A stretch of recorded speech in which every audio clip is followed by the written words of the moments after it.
certain team that we came up and represented ourselves.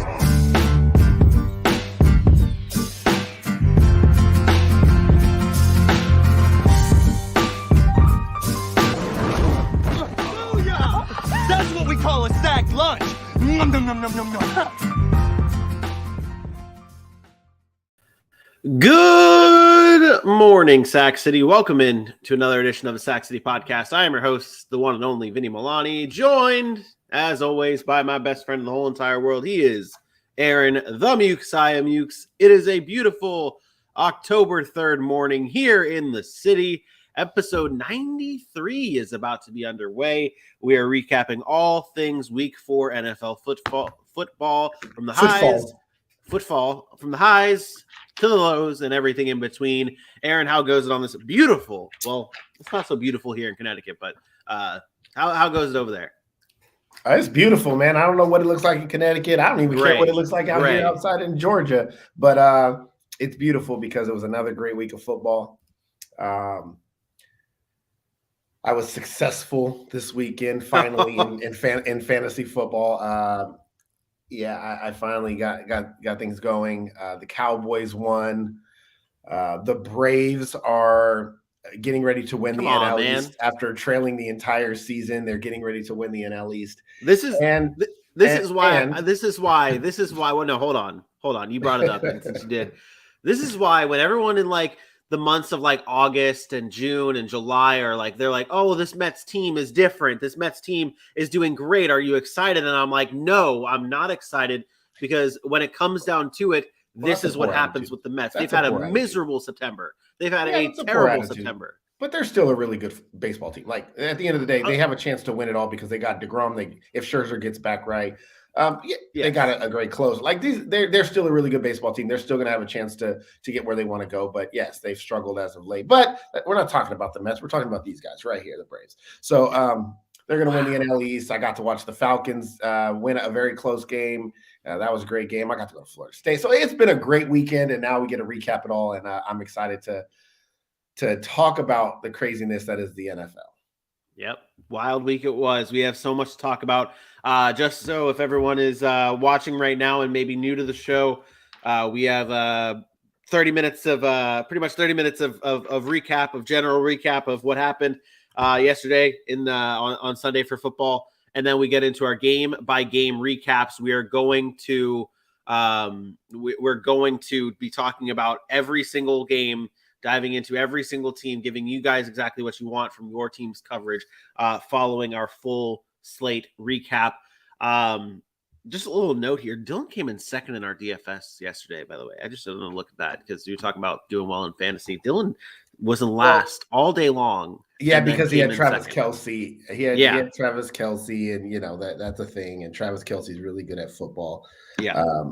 He did. Yeah, Dylan had his best day. So yeah, good for him. He also had Leonard Fournette in that one too, and he got going in the passing game late in that one. So yeah, he had a good week. Did not win though. By the way, I know I'm not going to be. May not be on the fantasy show tomorrow, so I'm going to say this now. That's why I wanted to get into it. Whoever I pick as my DFS quarterback is going to die or get benched.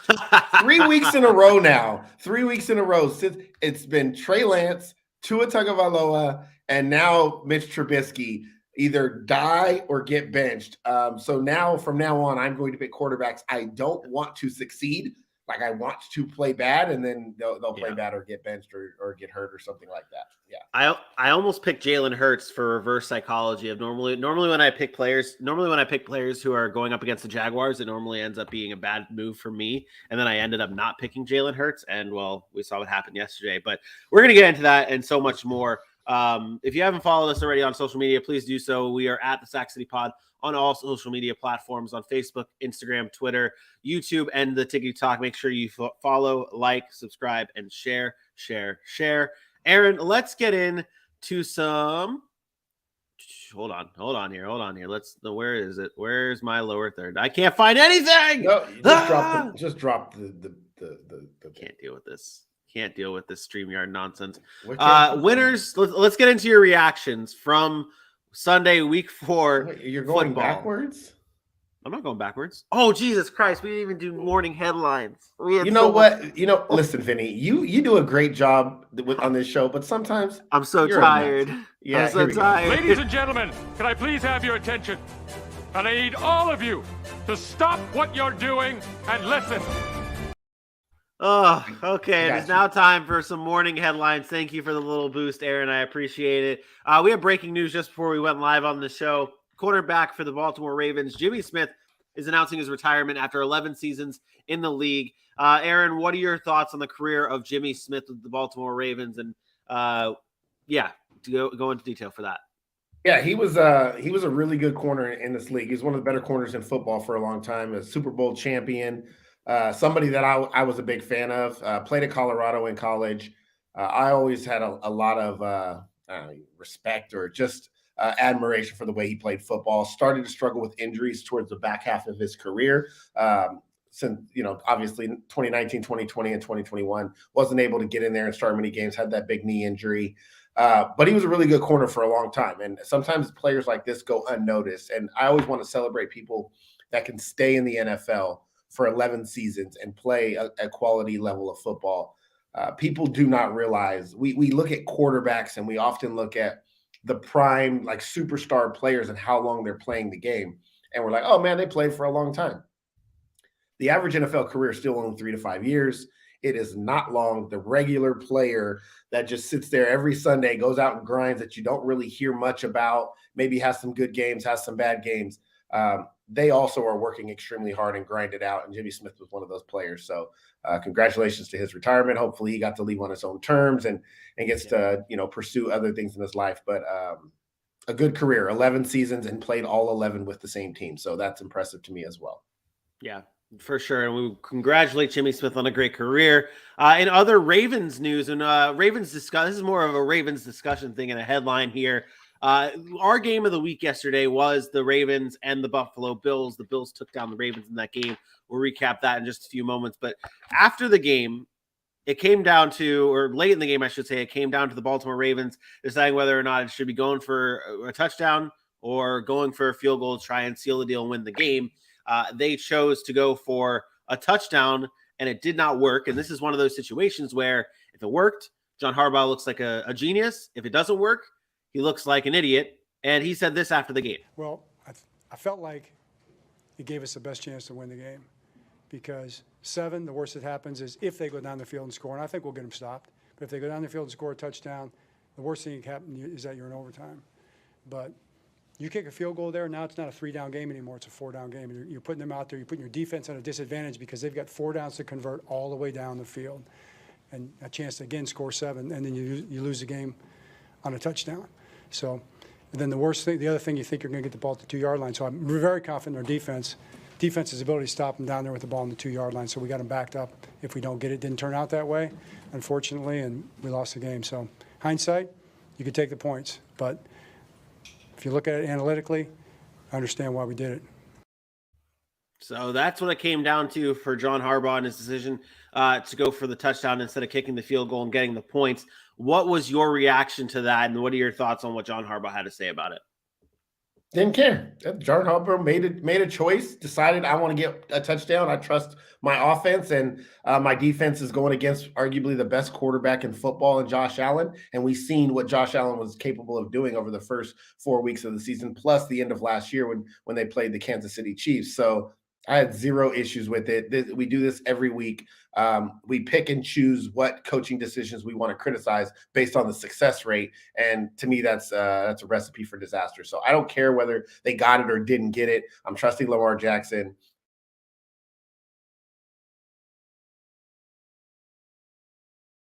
I was perfectly fine with the decision. So I have no issues with John Harbaugh or what his decision was. It was just a decision, and it didn't work out. We criticize coaches for not being aggressive enough, and then we criticize coaches for being too aggressive. You can't just criticize based on the success of the actual play. So, despite what all the Monday morning coaches and quarterbacks want to talk about John Harbaugh is one of the best coaches in football. They have a really good football team. They were playing a really good opponent, and they decided to, let's try to put our foot on their throat and step on them, because we hadn't done that throughout the game when we were up big, and win the game, and it didn't work out.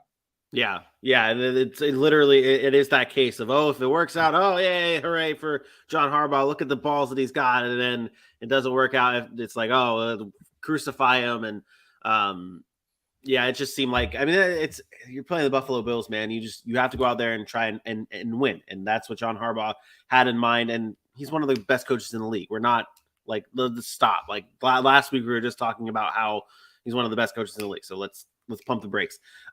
In other news, Aaron Rodgers was in a battle yesterday against New England Patriots and led by Bailey Zappi.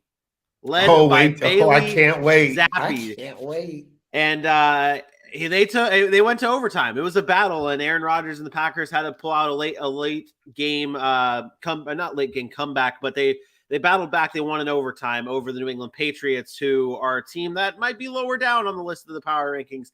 Aaron Rodgers came out and said after that game, though, that the Packers' current way of winning is not sustainable. They cannot keep winning games like this. They have to find other ways to win, because plain and simple, it's not sustainable. Are you this is what you want to hear from Aaron Rodgers, right? And aware of what's happening, that these wins are just they're wins, but this is not going to be able to be how it is when it comes down to it. Yeah, from an offensive perspective, I think he was more speaking than overall team concept. Their defense did not play great, but I think he does believe in that defense. And I think just from an offensive standpoint, they don't feel comfortable with what they're doing right now, especially Aaron Rodgers. So, I agree with them. I think they got to get better, but we talk about it all the time. In the NFL, it's hard to win no matter what. And so when you're going through those transitions of trying to find an identity or trying to find yourself or trying to figure out what's going to work throughout the season, as long as you're still capturing those wins, then it's okay. It's what we talked about, or it's what I talked about early in the season with Denver. Like, I was okay with them trying to figure things out as long as they continue to win football games. But once you start losing football games, then you start to got to put a little bit more pressure on yourself. Okay, we can't do this anymore. But Green Bay's been fortunate since that week one debacle that they've been able to win, and they've beat some quality opponents. They beat Tampa Bay. They obviously got blown out that week one, but when you go to play a Belichick-led New England defense, you have to expect that defense is going to be ready. I know I joke about the Patriots all the time not being good, but there's something that's always good on that Patriots team is they're a disciplined football team, and the defense is always going to play hard. Offensively, they lack some stuff, but that's never an easy out. I never once said that they're just going to get stomped by every team. They're just not going to win football games because they're less talented. So that's still a good win to me. I still think that the Patriots are a tough out for anybody, and Aaron Rodgers found a way to get it done. It wasn't pretty, but they got the job done, and they're now 3-1. So they're sitting in a good spot in the NFC North and in the NFC which is down a little bit this year. So I think they'll be okay, but I do agree with Aaron Rodgers. Yeah, and I think that when we get into the overreactions, I wanted to talk about how. I'll save it for the overreactions. I'll save my Packers talk for the overreactions. But and then one last bit of news: Matt Rule has come out and said he will not discuss a quarterback change. This man will not make it past week 8. This man will not make. You know why he won't, though? It makes sense why he won't. It's easy to say that. You know why? Yeah. Because Matt Corral's out for the year. Sam Darnold's still out. Like, they don't have anybody else. What are you going to go back to P.J. Walker? Like. And it's easy to say that, but I'm sorry. Baker Mayfield at some point is going to be replaced if he keeps continuing to play like this, or Matt Rule will be replaced, because Baker Mayfield is not it, Bailey. He ain't it. He is not it. How many passes can you get batted down at the line of scrimmage? How many times can you throw the ball behind somebody? How inaccurate can you actually be with the football? Let's see if there's a game we can play to figure out how inaccurate you can be, and maybe Baker Mayfield could win, because he's inaccurate, he's not good, and the Baker Mayfield experiment, it's just about over. It's just about over. That defense gave them an opportunity to win that game, and Yeah, it's just about it. Yeah. Everything is just about over. They're about to go into a complete reset in Carolina, in my opinion, and he's not going to be around for a while. That entire core might not be around for a while. But that is it for our morning headlines. Let's get into our injury report.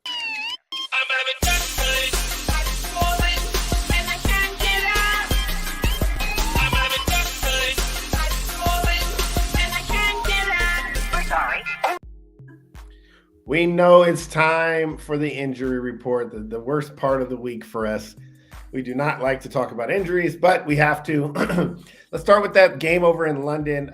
Tough scene where Lewis Cine. Oh, God, you like that? Tough scene there with Lewis Cine. Lower leg fracture, carted off. He's having surgery very similar to the leg injury of a Dak Prescott or a Trey Lance. Lower leg fracture. Not good for Lewis Cine. He'll be out for the year. Jamison Crowder and Isaiah McKenzie, both slot receivers for the Buffalo Bills in that game against Baltimore. Jamison Crowder suffered an ankle injury and Isaiah McKenzie suffered a concussion, I believe it was, or some sort of head injury. You start to worry about the depth of the Bills receiver position. Maybe you have to start bringing in guys like Khalil Shakir. I'm not sure if he plays that slot role, but you have to worry about some of the depth there. Jeremy Chin of the Carolina Panthers, a hamstring injury, one of the better safeties in football, kind of unnoticed because he plays on the trash Carolina Panthers with Baker Mayfield starting, but he suffered a hamstring injury, was not able to return. Perhaps the biggest injury when it comes to fantasy perspective, Javonte Williams, knee injury, and it could be severe. It could be a severe injury. They're getting an MRI today. We haven't got word yet, but if that's something that's a season ender or something like that, it's going to be real tough for the Broncos because he is clearly the best running back in that backfield. Melvin Gordon continues to fumble the football. He got benched for Mike Boone. Mike Boone couldn't catch the ball. Denver is in trouble if Javonte Williams is missing an extended part of this season, if not the entire year. And then Randy Gregory, also on the other side of the football, suffered a knee injury. Two big losses there for the Denver Broncos. Shaq Leonard, first game back with the Colts against the Titans, suffered a concussion, and he went out. I saw that injury, and you could tell right away that he was done. Brian Hoyer, first drive of the game, he suffers a concussion. I'm not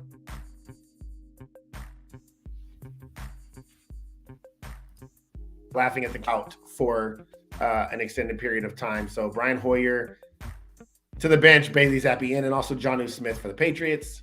The next one is a list of guys, and they're significant lists. Tyrod Taylor, Daniel Jones, Mark Lewinsky, Julian Love, Kenny Golladay, and Aaron Robinson, and Evan Neal. All of these guys left the game against the Bears. I don't know how the Giants still won that game. It just goes to show you how bad the Bears are. They're the Bears. But significant injuries there. The Giants can't sustain this type of like brutal just injuries to their key positions. So you're going to have to wonder and see how they come back next week, and if any of those guys can get back right. Darius Slay and Jordan Mailata were the two notable ones from the Eagles-Jaguars game to get injured and not return. Whoa, a lot going on over there. I don't even see an animal over there.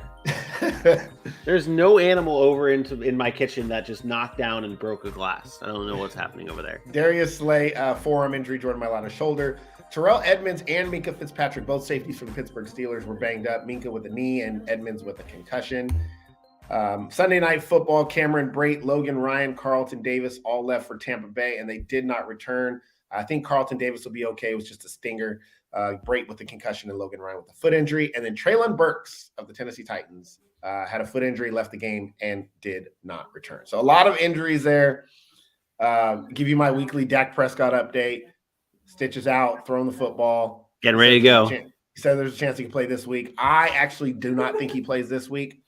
I think they save him next week for the Philadelphia. Yeah, and why should he? Cooper Rush is looking like a star. Cooper Rush is looking like an absolute star. I'm kidding. They play the Rams, so that would be a reason why. But yeah, I think you rather have him against your division opponent in with a battle for the Eagles NFC. You need the win there, and I mean obviously every win matters, but.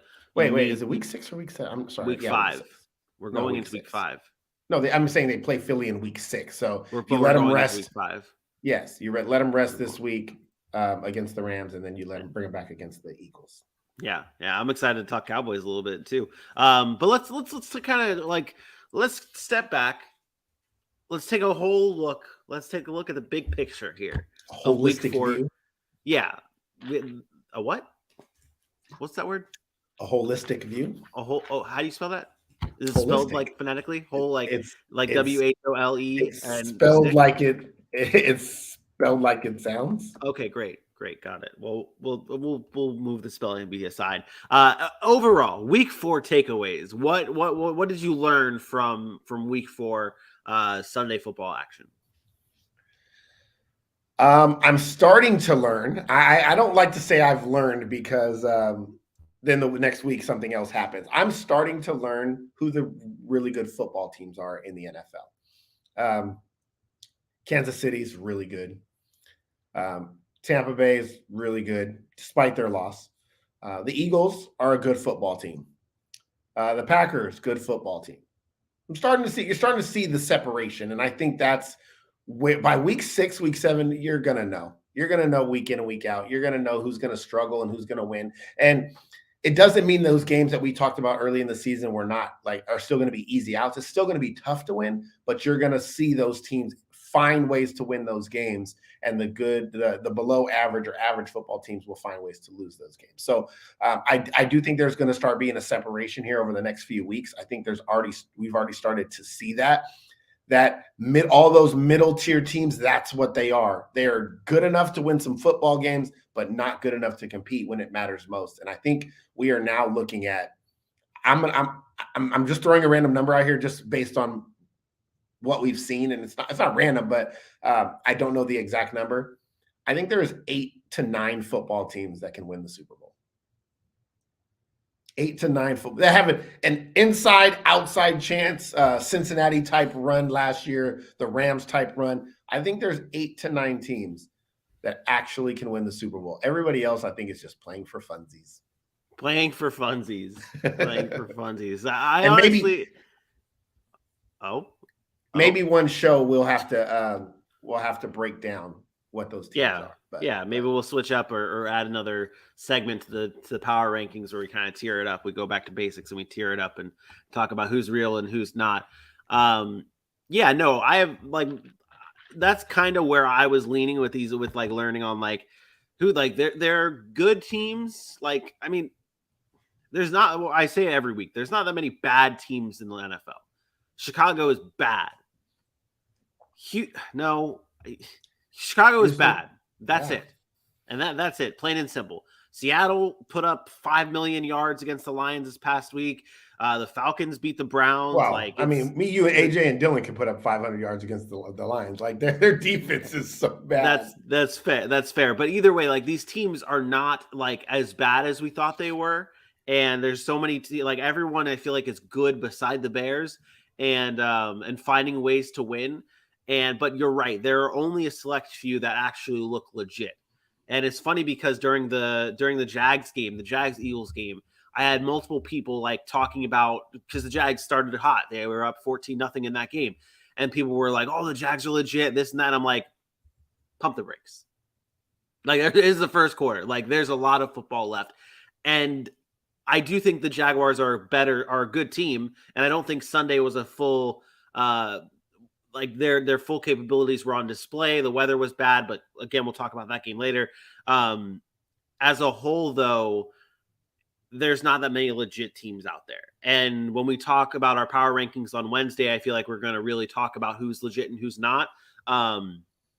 But I definitely am on board with the fact that there's just a select few that are actually the real deal and that could contend for a Super Bowl and be legit Super Bowl winners at the end of the day. Let's go into the winners and losers from Sunday, though, and we'll start with the winners. Who was your biggest winner from Sunday's action? This is going to sound cheesy, and it's the Buffalo Bills. It is the Buffalo Bills. Boo. because they played a tough opponent. They did not play well, and they came back and escaped with a win. But are we thinking about the Buffalo Bills differently today if they lose that game? If they go to 2-2, all the accolades and all the, oh my God, they're world beaters. Some people picked them to go undefeated and the best team in football. And those conversations, they're already dying down, but they die down even more if they're 2-2. And I think that's big. But let's be honest, they've had one of the more brutal schedules to start the year. When you play the Ravens, the Dolphins, the Rams, like that's not an easy path when you start a season. So they've been battle tested early and they've come out on the other side. And I think that's my biggest winner, because a lot of these games are tough early on because the NFL want to draw attention, right? They want to draw attention to these games. They want them to get off to a good start. The middle of the season, it dies down a little bit. But has anybody had a harder schedule than the Bills?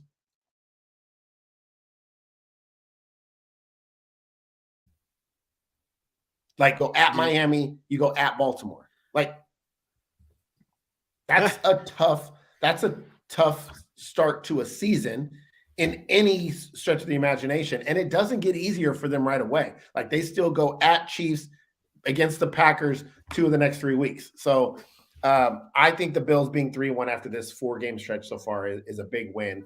They showed what they're made of, and they did show and solidify why they're one of the best teams in football. Yeah. And I mean, I feel like, surprise, they may still be number 1 on your power rankings list on Wednesday, unless the Chiefs, from what they did, because they looked great too. The Chiefs are a different breed. Like, that's my biggest winner. Like, the chalk pick would be the Chiefs, just because of what they did to the Tampa Bay Buccaneers going into that game. Tampa's defense was looking very good, and Patrick Mahomes made them look like the Lions defense, basically. And he's on another level. Patrick Mahomes and this offense is just completely wired differently. And Andy Reid has them going, and Eric Bieniemy both. This offense is just unreal. Trying to think of who my winner would be from this. I think that would be it. That would be the chalk pick. Would be Patrick Mahomes, this offense now losing Tyreek Hill, losing all that. It's like, the questions were there, and I think it's finally put to rest that it doesn't matter who Patrick Mahomes is throwing to and who this offense has, as long as he has Travis Kelce. It does not matter. It does not matter what happens in Kansas City. But who's your biggest loser in this Week 4 action? My biggest loser is, again, this is weird because it's the worst team in football. It's the Bears, but it's not the Bears. It's Justin Fields. And I'm going to say it again. I don't know if he's to blame, but there's a disconnect there. Justin Fields he's not where he needs to be as a quarterback. And we're going to get into some talk about Zach Wilson later and his struggle against Pittsburgh, but still coming back and finding a way. Or what? Like, we're going to get into all these young quarterbacks throughout the season. Justin Fields, that whole offense, that whole thing, it's broken. They have no identity. I thought they were just a run first team, but it seems like every week it looks worse. Like, I'm watching part of that game and I'm just like, dude, this is the worst football I've seen. This is some of the worst football that I've seen played, and I don't understand why. Justin Fields is a very talented young man, but whatever offensive system they're running, it's not working. So I'm disappointed that I was right on draft night, even though I thought I could be wrong. That Justin Fields has not panned out to be what we thought he's been. And maybe he's not to blame, but remember, we talk about this. Circumstances in the NFL are a big part of your success. If Patrick Mahomes goes to a different organization, he might not be Patrick Mahomes. And I don't think people realize that. Tom Brady is never Tom Brady if he didn't go and find that New England or get drafted by that New England team. He goes somewhere else. We can give all the credit to the players, but at the end of the day, when you get put in a great situation to win and to be successful, it is going to bring the best out of you. And the talent is there for Justin Fields, but he hasn't been put in the best situation, and therefore he's been a bust. And so with that, he's my biggest loser really through 4 weeks of this season. With all the excitement that was surrounding him, it's tough to watch that Bears football team play football. Yeah, I don't know where, like, that's one of the mysteries, in my opinion, for the season so far, is who's really to blame. And maybe it's not just one person. Maybe that's what I'm missing here, that it's not just one person or one coach or one thing in Chicago that's to blame for the lack of success that this offense is seeing. I mean, when you're seeing Justin Fields over under for yards be less than 150 yards, like that, his over under this past week was over under 142 yards, I think it was.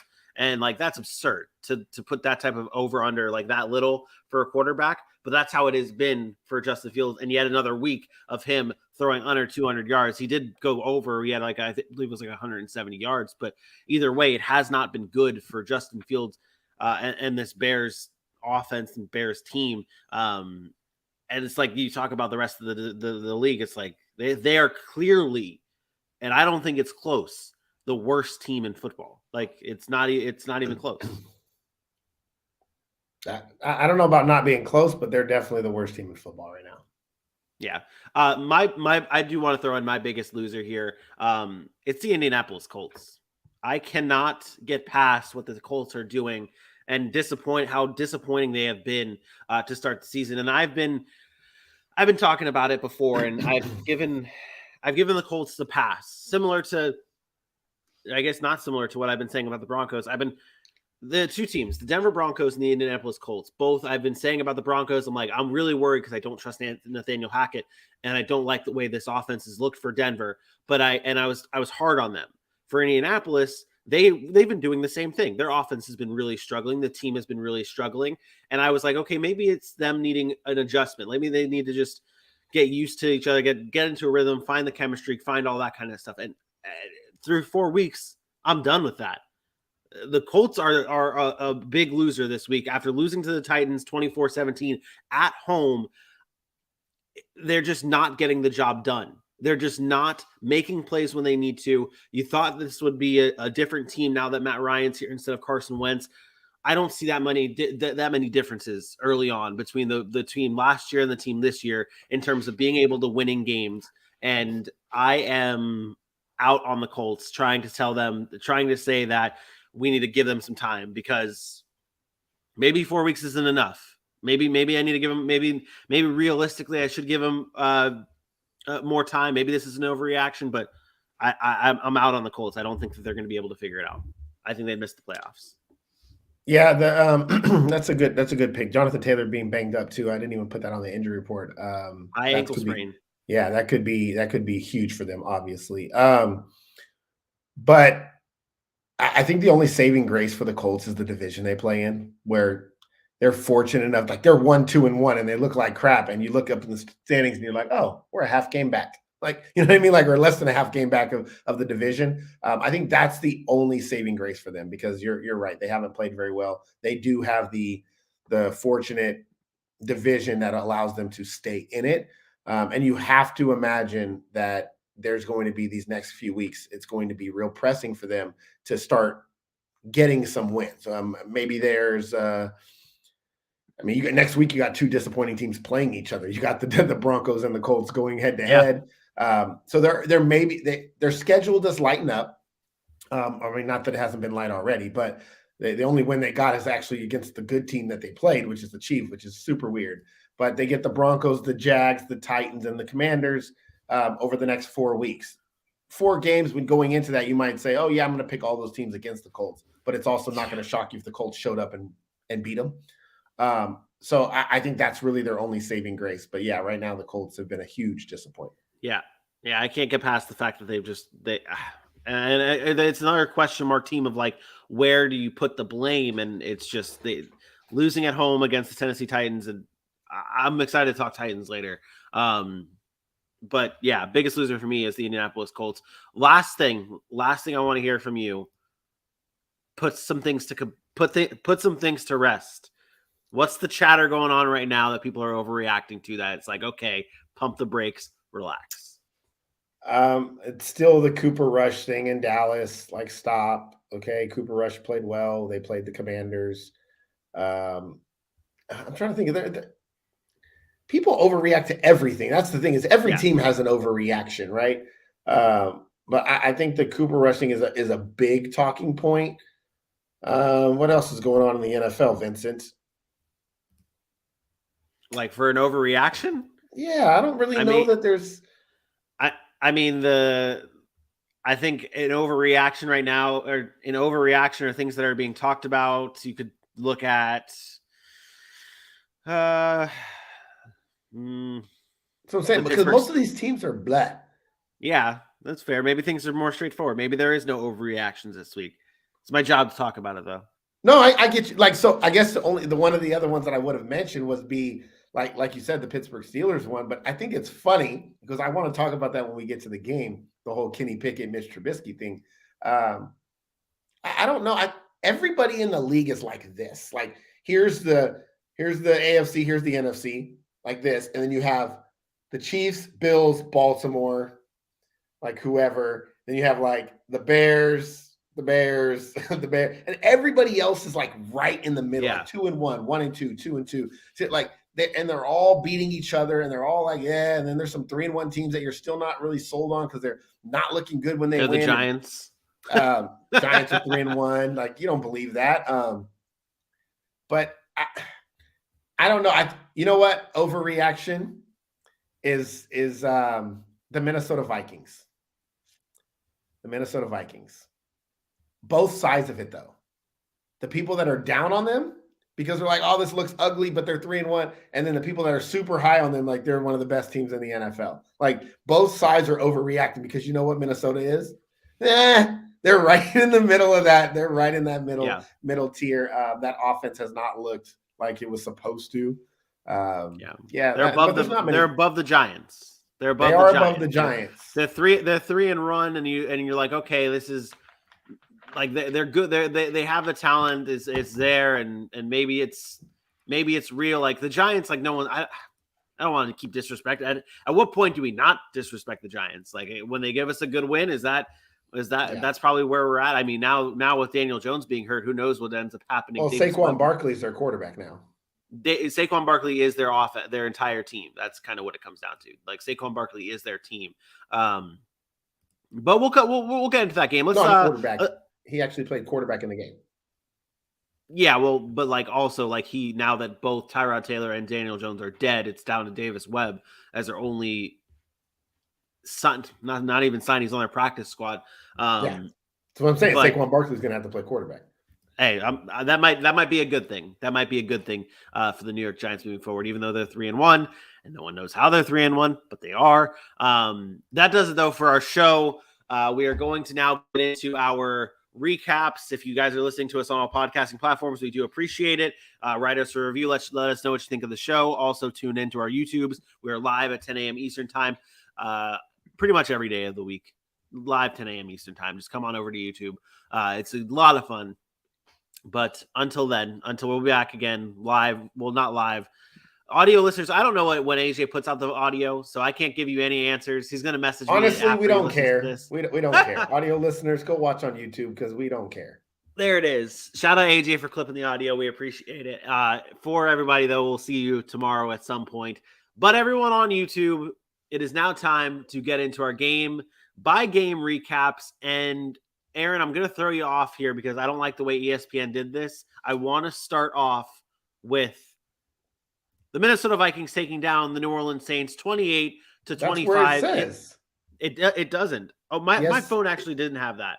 My phone doesn't have that. No, I swear to God, my phone did not have this game where it is right now. I swear ESPN does. I'm on ESPN.com right now. ESPN. My phone. I don't care what your phone says. It's ESPN. You said ESPN. You said and you don't know why ESPN doesn't have it like that for me. Because you're not. What? What are you showing me? Look, I don't care what that says there. I'm just saying that's where that's not really that's not even the right order. I am aware of that. That's what I'm saying. ESPN does not have it in the right order on my phone, which I was going to stop watching your phone and go to because I'm going based on the website. I have it here. I have it here. Okay, don't mess me up, you asshole. You always mess me up. The Minnesota Vikings defeated the New Orleans Saints 28-25 across the pond in London. We saw Andy Dalton come in this game in place of Jameis Winston, who was hurt. They had no Michael Thomas. They were a little banged up on the offensive side of the ball for the Saints. They could not get the job done against the Minnesota Vikings, who, last year we saw the Vikings lose a lot of close games and a lot of fourth quarter losses, not being able to finish the job from the Vikings. This year, it's a little different. They've been able to finish the job, and including in this game against New Orleans Saints. What have you seen from the Vikings so far of this season? I know you were not against them, but you wanted to see more from this defense. This offense wasn't really a problem, but then it was a problem. And what are your thoughts on the Vikings win here? It's a good win. They go to 3-1, but they still look like the same football team that I saw last year. They really do. They don't look much different. The one game that I can point to where their defense really stood out to me was the first game of the year, and that was against Aaron Rodgers and the Packers, who we said that didn't play well at all. But let's be honest, a disadvantage here. Like, the Saints had nobody. Andy Dalton, Latavius Murray, Chris Olave is your number one. No Michael Thomas. No Jarvis Landry was basically a no-show. No Alvin Kamara. I just don't know what I can draw from that defense in this game. And they still gave up 25 points. And that was after not giving up anything in the first quarter. So they still seem the same to me. Kirk Cousins is still Kirk Cousins. They're a good football team that are going to win some games and they're going to lose some games. And I don't trust them. That's what they are. I don't trust them. I trust one guy, and that's Justin Jefferson. And for everybody that was panicking after a couple of weeks of maybe not so great, well, look, he had 10 for 147. So, it's hard because they haven't really played an offense outside of the Eagles' offense, and the Eagles slapped them around. Yeah. They haven't really played an offense that I'm super excited about, except for Detroit's, and Detroit was putting it on them too. Yeah. And they found a way to come back and win that game. And yes, you're right. They have found ways to win the close ones, which they haven't done in the past. That's great. That's what I wanted to see from them, to be completely like, I know. Yeah, but is it against teams that you're like, oh yeah, like they found a way to win Detroit and New Orleans with none of their players? We've almost flipped it here, because I do remember at the beginning of the season, I'm gonna be consistent here. At the beginning of the season, I was on the side of my biggest thing that I wanted to see from the Minnesota Vikings is being able to finish games. Like, I remember saying those words, and now they're learning. They're finishing games. They're being able to I mean, realistically, this game is a double doink away from going to overtime, and we might not even be talking about the Vikings winning this game. That's what it kind of comes down to. But a win is a win. They got the job done. Are you looking at it just from any win, or are you looking at it based on no? Because this is the same thing we talked about earlier. This is just like with the Giants. That I think that there's two teams in the NFL right now that are 3-1 that neither of us are buying that they're as good as their record says at 3-1. That you might even take some 1-2, 2-2 teams, or 1-3 and 2-2 teams over the 3-1 Minnesota Vikings. That may be what happens on the power rankings. We'll see. But so you bring up the late season, and I went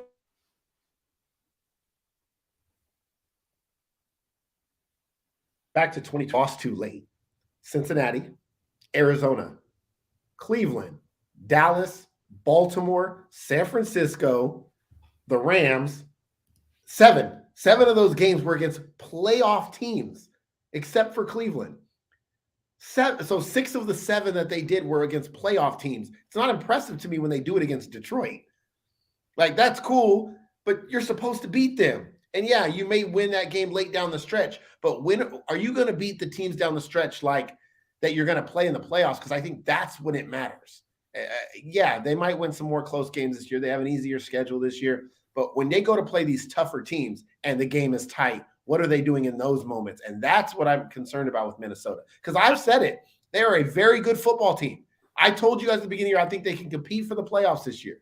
But through 4 weeks, they look like the exact same Minnesota Vikings that they looked like in the past, despite the winning. If one of those games turned into a loss, they'd be 2-2, and we'd be like, that's what the Minnesota Vikings are. Yeah. But they happen to win the game, and now they're 3-1. So I want to see it against better competition. That's all I'm saying. And now, it's fair. I think that they have potentially a good team, and again, you do want to see it from you do want to see it when they do play the better teams. We'll get I think that maybe at the end of the season we look back at what we said here about the Minnesota Vikings and like say, oh, well, we said like they'll make the playoffs, They'll be a team in the playoffs because they have a favorable schedule and they're winning games. They're still a good team. But when the playoffs roll around and they face that good team in the playoffs in round one, you're like, okay, we said in week 4, we said that this was going to happen, where they're like, okay, they beat up on some bad teams. They got some wins when they needed to, but they weren't legit. We'll throw that word out there again. They're not legit. On the Saints side, though, real quick, now lost 3 straight, not living up to our expectations. Now, without Jameis Winston, the Andy Dalton came in. Andy Dalton wasn't terrible in this game. Andy Dalton was 20 of 28, 236 yards and a touchdown. He wasn't terrible, but this team, this offense, this defense, it's underperforming. What are you seeing from the New Orleans Saints here? And do you have any faith that they could turn this thing around and get the shit back on track? Not really. I said before that these teams that don't have identities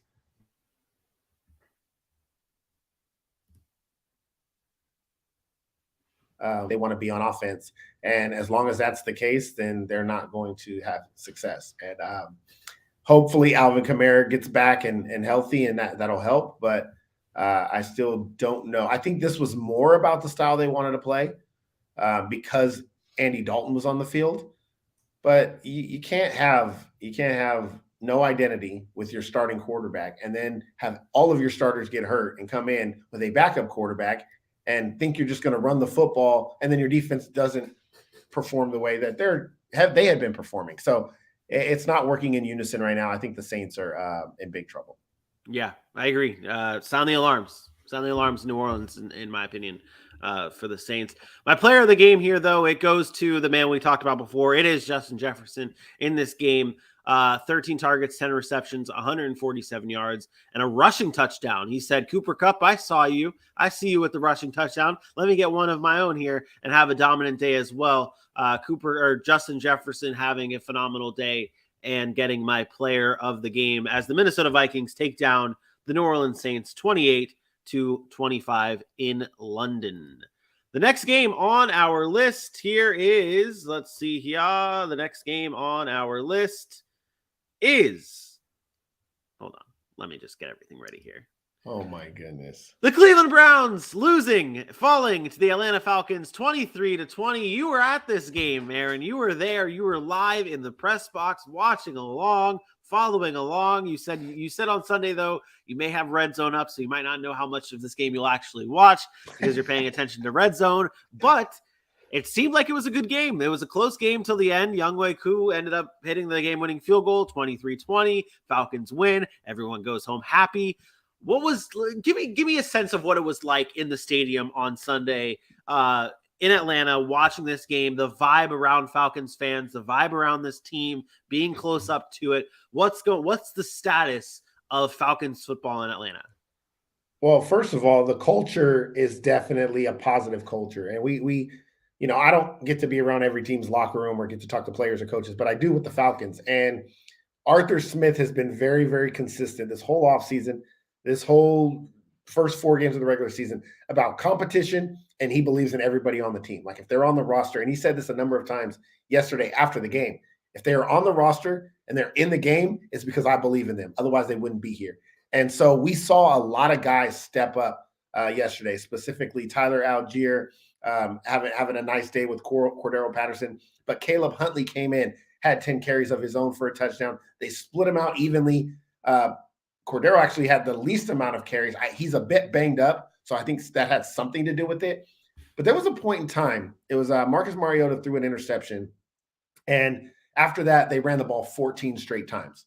And Arthur Smith basically said, yeah, we're basically telling them we're going to run it every time. And when you can tell somebody you're going to run it every time and still have success, it tells you a lot about your team. And I thought that spoke volumes. He said his team believes in what they're doing. This Falcons team is a competitive bunch. And I still think they're one of the least talented football teams in the NFL. I don't think there's a bunch of talent there. But they believe in Arthur Smith, and Arthur Smith believes in them. And for whatever reason, they can find ways to get it done. And now they've won 2 straight games, albeit against backup Jacoby Brissett or Geno Smith or whoever. But those are the teams we're comparing them against, right? These are the teams that we're holding them to that standard of like, okay, are you worse or better than? We obviously know they're not the Bills, so we're going to hold them to the level of some of these lesser teams. And I think the Falcons showed that they can be at near the top of that list. And so it was kind of a lackluster game to start. They had a big 4th down stop at the goal line, then a big turnover, which got them on the board. They were up early. They allowed Cleveland to come back. But I was impressed with the Falcons. I'm going to say this, though, and this goes against everything that I preach and believe. Marcus Mariota has played pretty well. Desmond Ridder should start. I would do it right now. I would bring in Desmond Ridder as the starting quarterback right now. And it's not because I don't think the season's a success. I think Desmond Ridder actually might give them a better chance to win football games going forward. Mariota's got the experience, but Desmond Ridder right now could grow with the experience, and he's also not going to be such a drop-off from a Mariota. I know Mariota was supposed to be a bridge quarterback, and because they're 2-2, I doubt it's going to happen. But if I was Arthur Smith, I might turn to my quarterbacks coach and my offensive coordinator and say, you know what? Let's put in the young guy. Let's put in the rookie. Let's try to build this thing. Everybody's believing right now. Maybe this is the time we can get him on board. And if he comes and gives them a spark numbers-wise and they still win football games, you might have found your starting quarterback. So I would do it. That's my philosophy. I say Desmond Ridder starts. I think you're onto something with that take. I do think that what you're getting from Mariota, I mean, in this game, 7 of 19, 139 yards. Like, he didn't do much, if anything, and he did turn the ball over. Your only worry that you'd have to present yourself with is if you do put Desmond Ridder in and he's a turnover machine, then then you're setting yourself back. But I do agree, though, you have to, like, you invested in him. Go out and give him a shot, because it's not that big of a difference from what you have right now with Marcus Mariota. I get it. It's not that it's not that big of a difference. You're actually improving. Desmond Ridder would have to be atrocious. Marcus Mariota leads the NFL in turnovers. Not only is he throwing picks, he's also fumbling the football. So again, I'm not saying he's playing terrible, because he's keeping his team in games. They've been close in damn near every game. But Desmond Ridder is a very smart football player, and he doesn't have the knack for turning the football over. I'm not saying he won't in the NFL. We'll talk about a guy later. But like, Mariota has been turning the ball over. So why not? Like, I just have this feeling, if you're not in this mode of being successful right now, if you really don't have a chance right now, let the young guy get in there and play. Like, he's seen 4 games now. I think you got to start thinking about making that change. Maybe it's not next week. Maybe it's the week after. Maybe it's after the bye week. I'm not sure when they have their bye week, but I'll give Mariota credit, and I'll say maybe it's not right now, but I would start thinking about it. Maybe 3 weeks from now. When's the next easy opponent? I am pulling up their schedule. Easier right now opponent, I should say. I'm pulling up their, well, not that. I'm pulling up their schedule right now, but I am on board with you saying the Desmond Ridder thing. I would like to see what Desmond Ridder has to do for this Falcons offense. This is a remaining schedule. No, it's not easy. So I probably would not do it the next 2 weeks if this is the case. I would honestly, that Carolina versus Carolina in Atlanta, that's where I would do it. Yeah, that's where I would do it. Yeah, that's fair. Yeah, because they're gonna suffer 3 straight losses. Yeah, I think Carolina. Yeah, I think that's the perfect spot. Is Carolina? Then you have a good game against an at-home game against Chargers team that's kind of reeling right now, and then a primetime Carolina. You got Chicago, Washington, Pittsburgh. Easy games after easy that. games, like not easy. I shouldn't say easy games, but like one of those is an easy game. Easier games for a young guy to come in and play. Exactly. And then you have going into the bye, you can collect your thoughts, you can figure out what's going on, you can assess what he's done. I think that's the perfect spot. And I might have said that in the offseason. That was the spot for Desmond Ridder if he were to come in. But Yeah, no, I think this is a good game for the Falcons as a whole. I think collectively, I like the fact that they were using all their running backs. 10 carries for Algier, 10 carries for Huntley, 9 carries for Cordero Patterson, 202 total rushing yards in this game. It's the most rushing yards in a game from the Falcons since Week 15 of 2018. Can you name that running back? And since when? Since 2018, Week 15, 2018. 18? Oh gosh. Wasn't that Devonta Freeman? Devonta, yeah, it's either got to be Tevin Coleman or Devonta Freeman. Yeah, I think I'm leaning Devonta Freeman. I don't actually know that answer. I wanted to see if you knew that answer, but yeah, Yeah, it's got to be one of those two. Yeah. Okay. Yeah. So, so let's shift gears very, very quickly because we're going to move on. The Browns side of things. What were your takeaways from the Browns in this loss? Nick Chubb is still the best running back in football. I said it before. We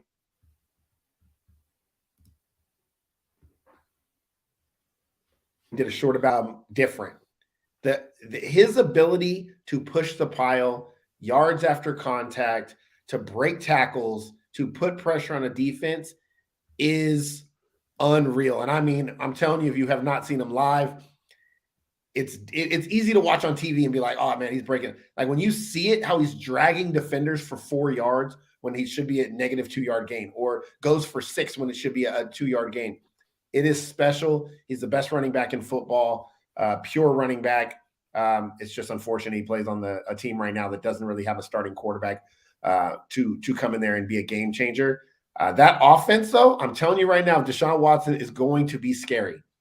If Deshaun Watson comes back, it's going to be a scary offense, despite people thinking they lack weapons on the outside. That offense is going to be scary. They probably should have won this game. They had some mistakes, and Jacoby Brissett couldn't make some throws when he needed to. So Cleveland is kind of where I thought they'd be. They'll hover 500, hover, and then hopefully Deshaun Watson can come in there and push him over the top. Yeah, I loved this game, not only because of the game itself, but the fans from both the Browns and the Falcons were getting into it on our YouTube page from the recap or from the preview, and then like they were going at it of like, oh, our team's gonna kill you, and then our team's gonna kill you, and then it came down to it. And that's what we love to see. There were a lot of Browns fans there too, which was surprising. Yeah, okay, Browns fans showing out. Ohio's not too far from Georgia. Is that a thing? I guess. Yeah. How okay, not going to get into the geography here real quick. Like 10 hours, 9 hours. I guess that's not that. No, I mean in comparison, it's not coming from the West Coast or anything like that. People could drive technically to the game. Yeah, no, yeah, I get it. All right. So the Falcons defeat the Cleveland Browns 23-20. The next game on our list is the Dallas Cowboys taking down the Washington Commanders 25-10. Another victory for Cooper Rush and this Dallas Cowboys team. We talked earlier on in the show about overreactions, and you brought up this Cooper Rush thing. And is it an overreaction? The headlines that I'm reading today of could there be a quarterback controversy in Dallas? Is there an overreaction? Of course it's an overreaction. There's no quarterback controversy, man. Dak Prescott makes $40 million a year. Just stop. Like 15 for 27 and 223 and 2 touchdowns. Listen, I'm going to give credit to somebody that we don't like to really give a lot of shout out names and big networks and stuff. But there's a female correspondent, Joy Taylor. I'm sure you're aware of her. She worked with Colin Cowherd. She came out and she's like, this is just disrespectful to Dak Prescott at this point. For a number of years, we've talked about what Dak Prescott is. He's a good quarterback. Not great, but he's a good quarterback. He beats up on the bad teams, and then he hasn't been able to beat really the good teams. Well, what the hell has Cooper Rush done? I'm sorry, you want to give him credit for beating the Giants and the Washington Football Commander, Redskin, whatever you want to call him. And whoa. And then a Bengals team that, let's be honest, was not playing well in week 2. I just think we need to calm down. He's not making mistakes, and that's why he's successful. This is any backup quarterback's job, is to come in and not make mistakes. So your defense, which is arguably the best defense in football, can do what they do, which is not give up anything. And yes, Cooper Rush is playing well, but stop with the quarterback controversy. No, he's not pushing Dak Prescott. No, there's not a quarterback controversy. Stop listening to Jerry Jones's press conference. He is trying to sell you tickets. He is trying to make money for the Dallas Cowboys. He is selling Cooper Rush, so we can talk about Cooper Rush. And guess what he's doing? He's being successful doing it. Let's shift it. Let's shift it over then. Let's shift it over to the receiver position. 2 receivers I want to talk about in this game, one from both teams. Michael Gallup made his return in this game, 2 receptions, 24 yards and a touchdown. Assessment from him early on, obviously not a big game, only 3 targets in the game with the 2 receptions. But how did he look in your eyes? How did Michael Gallup look? He looked good. He looked like he was not afraid to run and cut. And we always talk about the mental aspect of it. Played about 50 to 60% of the snaps, which is good. That'll ramp up as the season goes on. But getting out of that first game with that mental of, man, I was able to go up and jump and come down, land on my knees, cut on my routes, and not feel scared or afraid. That's the huge part of that comeback. And it's going to take a few weeks for him to get really, really back. But that changes the Cowboys offense because it gives you now another explosive playmaker on the outside, which is big. So now the combination of him with CD and Noah Brown being a possession physical guy that's good in the blocking game, it's big for them. And I thought Michael Gallup played well. It adds another weapon to an already good offense that is filled with weapons. Talk about Zeke, Tony Pollard, the emergence of Noah Brown, and obviously CeeDee Lamb, who's the leader of that offense, 6 receptions, 97 yards, and a touchdown. On the Commanders side, that's why you don't buy into Tony Pollard. See that game? He didn't do nothing. 8 carries, 6 yards, no tutties, 1 catch, 2 receptions. This is why you don't buy into Tony Pollard. As bad as Zeke you guys think he is, and Zeke will never have that 24 running. I know. That's what you get. This is what happens when I buy into it, because I'm trying to tell people, like, he has that type of game. 8 carries for 6 yards. Is this probably the best situation for you to be wrong? Like, you're happy you're wrong in this situation because, like, you finally get to say, "Hey, I've been right. I told everybody that don't buy into the Tony Pollard fantasy stuff," and then you show them, "Okay, you know what? I'll give you guys what you want. I'll put them in the top 24, and then this is what happens." I want Tony Pollard to be successful. I like Tony Pollard. I just know football. I'm not stupid. Like, people they want Tony Pollard to be it. So that's how they view him. And I'm telling you, like, it's not the way it works. You can't give that guy 20 carries between the tackles and expect him to be an every down back. That's not what football looks like. Like, he is the typical change of pace guy. Yep. Give him 8 to 10 touches, and he can be productive in some games. That's fine. You got to have guys like that. Yeah, Zeke obviously led in carries, 19 carries, 49 yards. But let me shift over to the Commanders here real quick. And not a whole lot of highlights from when they only scored 10 points in this game and Carson Wentz turns the ball over 2 times. But there's one player I want to talk about and get your thoughts on, someone we were high on in the draft, Jahan Dotson. The Commanders traded up to get Jahan Dotson, and we were like, oh, they didn't really need to do that. It wasn't necessary. But they ended up trading up, getting their guy in this game, 3 receptions, 43 yards, and a touchdown. In this season, he's got, I believe, let me just double check my notes here. In this season for Jahan Dotson, he has 4 of his 10 career receptions have been touchdowns. He's been productive when he's getting the ball, so to speak, for the Commanders. What have you seen from Jahan Dotson's game? And is he the highlight? He's the highlight of this Commanders season so far, right? Yes, that's the answer. They don't have a highlight. I said Jahan Dotson. I was so sad Jahan Dotson went to this situation. And no, he's not the highlights. It's Curtis Samuel that you're just disrespecting. But the Jahan Dotson problem is he's got Carson Wentz at quarterback. This is why I did not want him to go to this situation, because now you have a ton of weapons. Like, I will admit, I'm not a Washington fan, but when you have Jahan Dotson, Terry McLaurin, Curtis Samuel, Antonio Gibson, Brian Robinson will be there in a couple of weeks. When you have all those weapons, what is the common denominators why they're not successful? Why is Terry McLaurin struggling this year? It's Carson Wentz. Like, Carson Wentz is on the level of almost making Terry McLaurin a worse wide receiver than he was with Fitzpatrick or who are those other guys? Taylor Heineke or Alex Smith or any of those guys. Like, he's worse. Garrett Gilbert. Dwayne Haskins had Terry McLaurin playing better. So if that's the common denominator, it's now Carson Wentz. what's the problem? It's the quarterback. It's the quarterback. You got to find a quarterback. And when are we going to stop? When are we going to stop giving Carson Wentz the benefit of the doubt? He hasn't earned it. He hasn't earned it. We're going to see two quarterbacks careers shift from starting quarterbacks to backups after this season, and that's Baker Mayfield and Carson Wentz. Both those guys' careers are going to shift from starting quarterbacks to backup.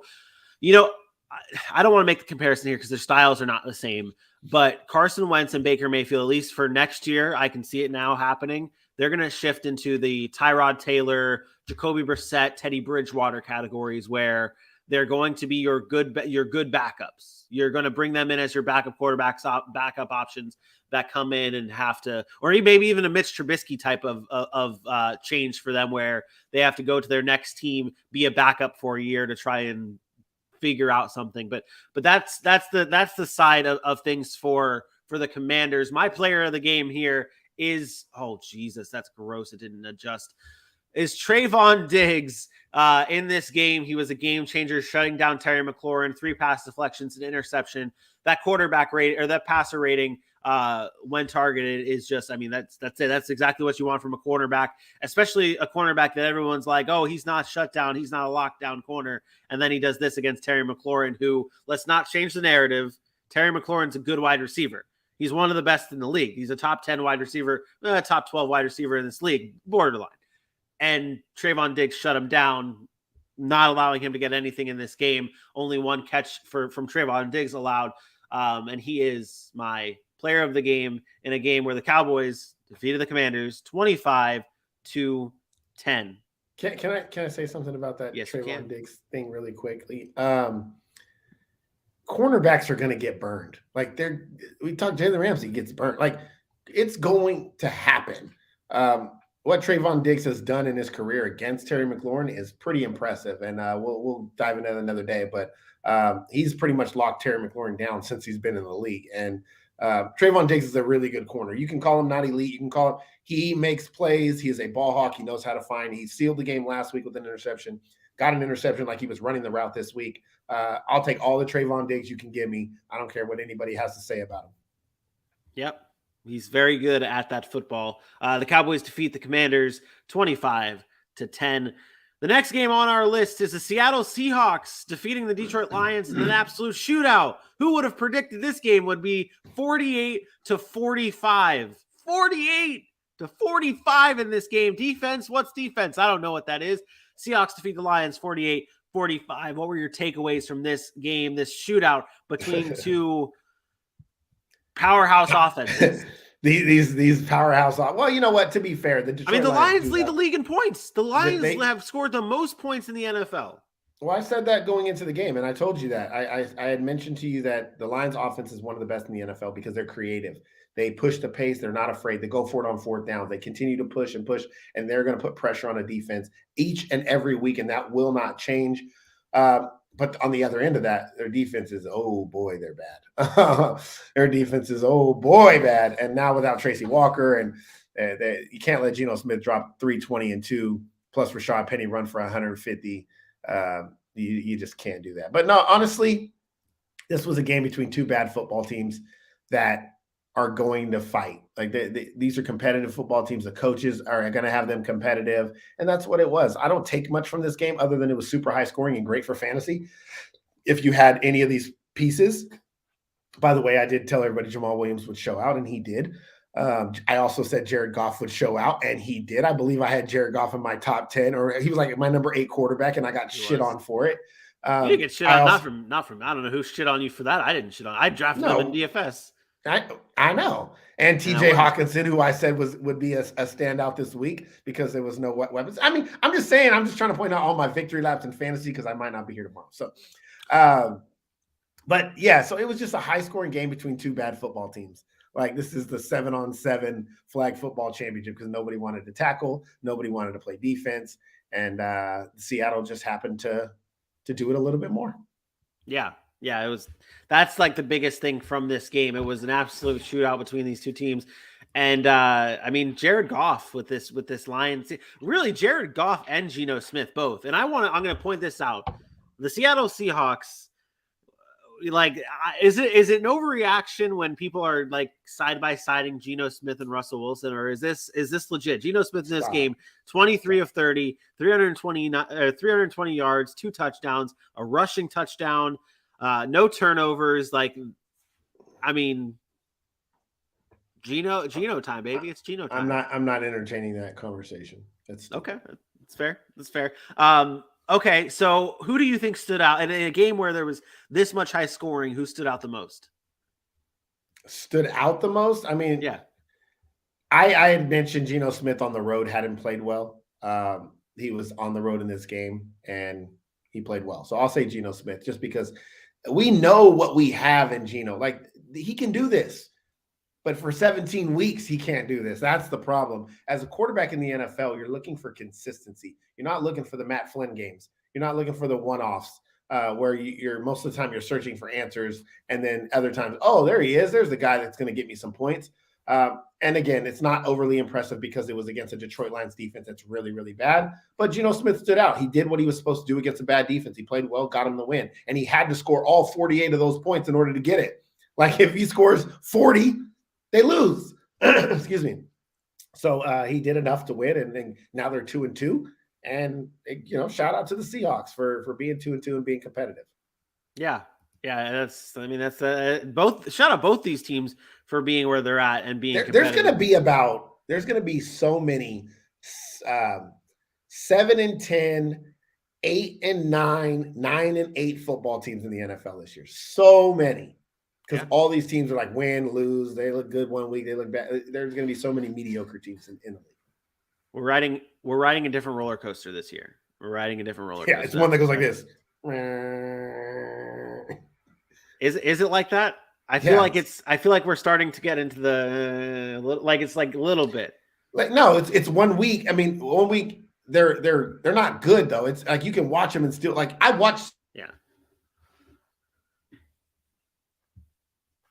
No one knows what you're watching. Seattle. I waited for it to come back because I was frozen. I watched Seattle in that game, and they were still. I'm like, that's a bad football team. They're not good. Like that's going to get beat by a lot of teams in the league. So to me, it's just like this. Like, okay, it's more like it's not really a roller coaster. It's like a jump. They get it. They have bad, or they're like mediocre, good game, mediocre, poor game, like mediocre. Like I don't know. It's weird. No, I get it. I get it. I think that I get it. I get it. My player of the game here, though, it goes to Rashad Penny. We talked a lot about the quarterbacks in this game. How about giving some love to the running back here? 17 carries, 1 reception, 157 total yards, and 2 touchdowns from Rashad Penny. He's looking like exactly like he did towards the end of last season. I was one of the people who were down on him, at least for fantasy this year, thinking that he was not going to be able to continue doing what he did last year to end the season. So far, he's been in this game specifically. He's had one game.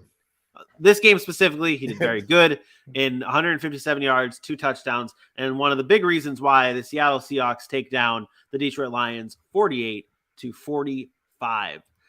The next game on our list is the Tennessee Titans defeating the Indianapolis Colts 24-17 on the road, making the Colts now 1-2-1 and third place in the AFC South now for the Indianapolis Colts.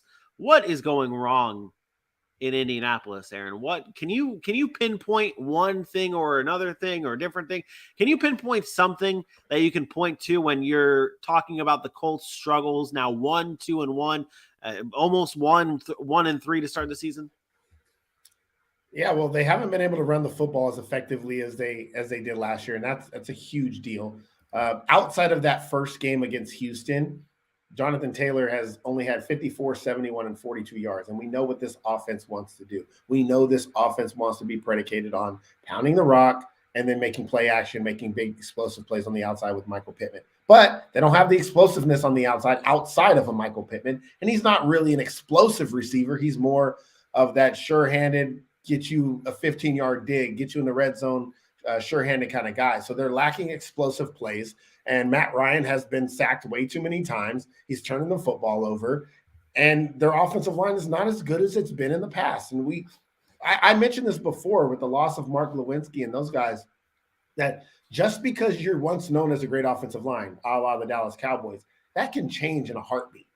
And that's what's happened here to Matt Ryan. It's like he's under pressure. He's a statue. He can't move, and he continues to turn the football over as a result of it. So the Colts are struggling. They don't really have anybody else to lean on outside of a Jonathan Taylor, and that's been a huge problem. Like 6 for 85 and Mo Alley Cox and 2 touchdowns. That's great, but that's your start. That's your guy.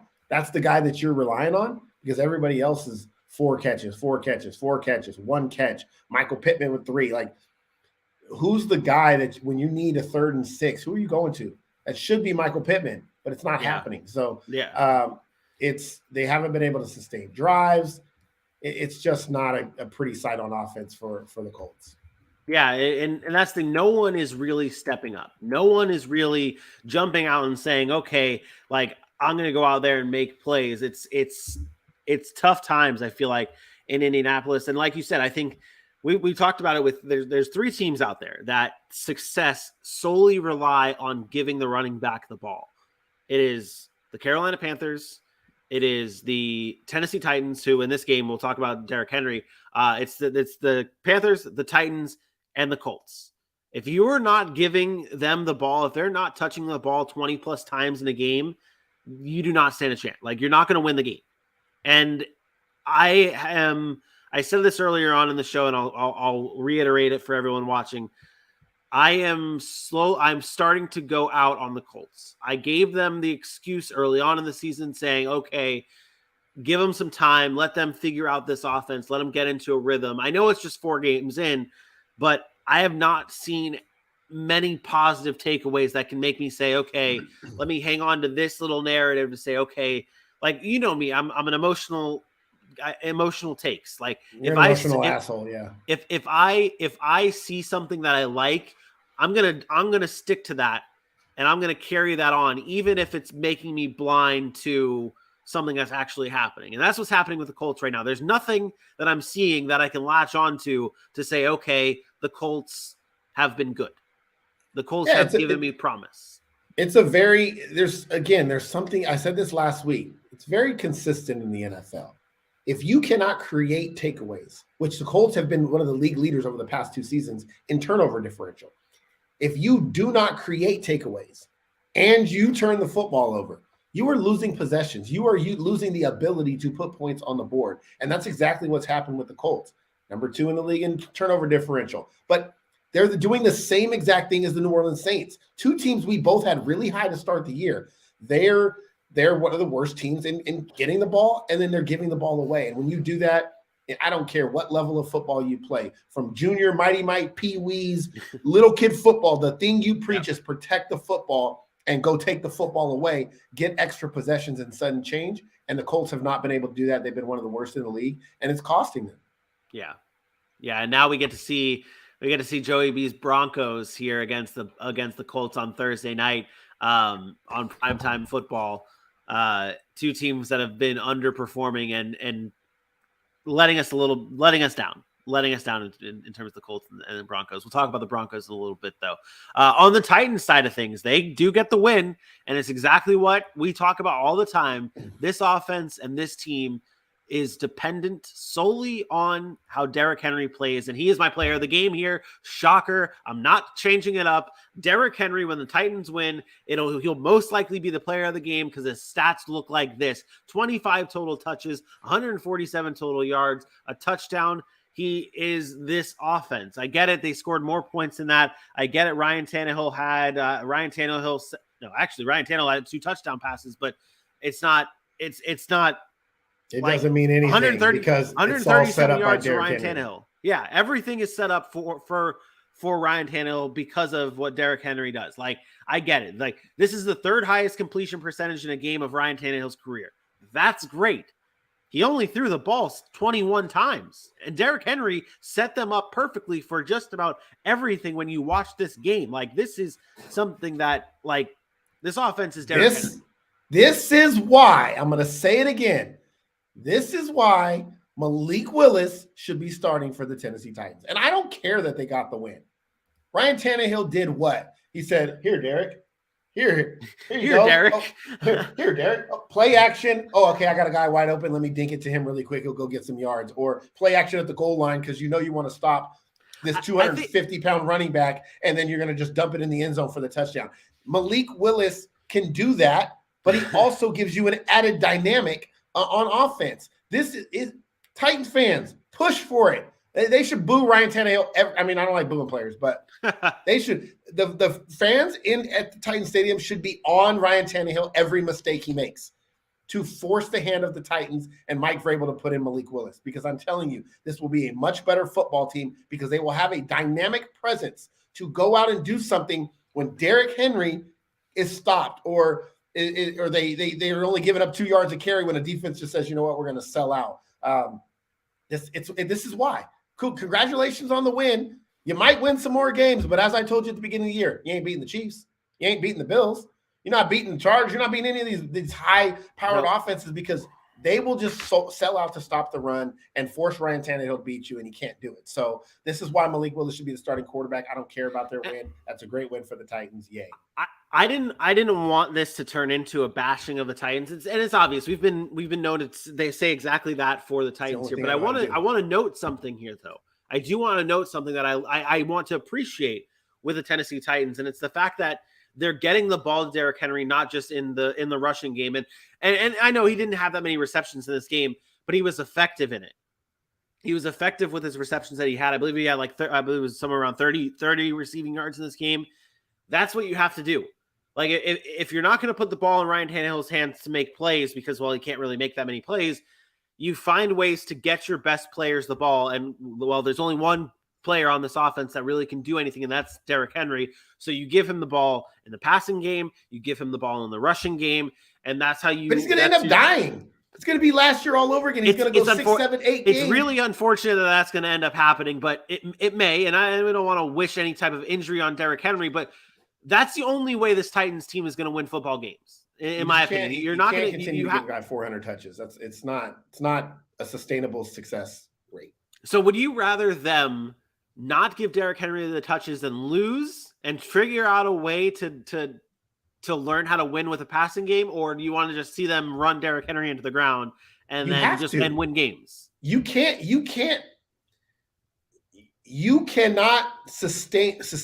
cannot win in a sustaining way giving Derrick Henry 400 touches a year. This is, yes, you want to win, so you end up running him that many times.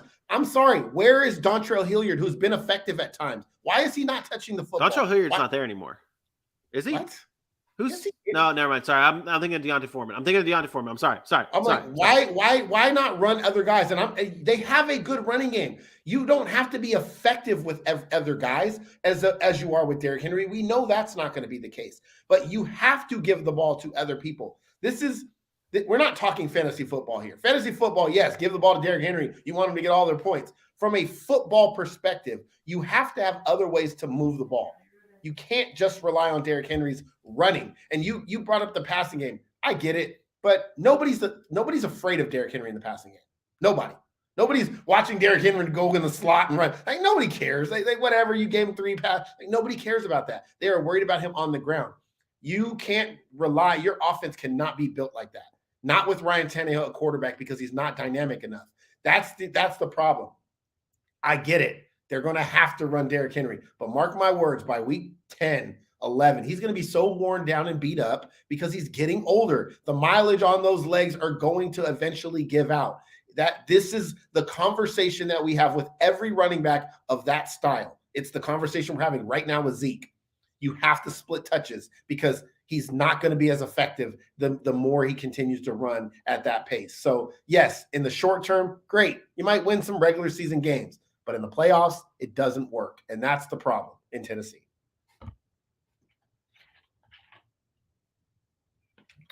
No, it was a great win, Titans fans. It was a great win, though. That's the thing. It's a great win for Titans fans. That's what I was trying to get at here with the Derrick Henry. The Derrick. Out of all that, that's what you were. Well, no, honestly, I like my biggest takeaway from that my biggest takeaway from that to note is, where did they draft Hassan Haskins? Wasn't Hassan Haskins a 4th round pick or like a 5th round pick? somewhere around there. They, I mean, they don't care. you It's but Derrick the Henry. point is you have brought in pieces to help Derrick Henry out, and there's no. But again, it's which they one don't would you believe rather in have? themselves. Well, that's what I'm saying. It shows I me they think- don't believe in themselves. Well, it's about winning in this league. You have to win, and they're doing whatever it takes to win, and it's going to be at the expense of running Derrick Henry into the ground. That's plain and simple. That's how I view it here with the Tennessee Titans. But either way, they won. They defeated the Colts 24-17. Now I believe in a tie with the Jacksonville Jaguars at the top of the AFC South. So congratulations. Nobody cares through week 4, Vinny. Congratulations. So yeah, Titans defeat the Colts 24-17. The next game on our list, it is the New York Giants moving to 3-1 as they take down the Chicago Bears 20-12. In this game, it was not pretty. It was a pretty typical game for both these teams, I would say. I feel like they're can we talk about it? Can we talk about it again, Aaron? Justin Fields, this Bears offense. We'll talk about the Giants. They won the game. That's great. We'll talk about them in a second, but we have to just talk about the elephant in the room of Justin Fields. This offense, only 11 completions in this game. Again, another one where it's 174 yards, another under 200 yards. It's not like.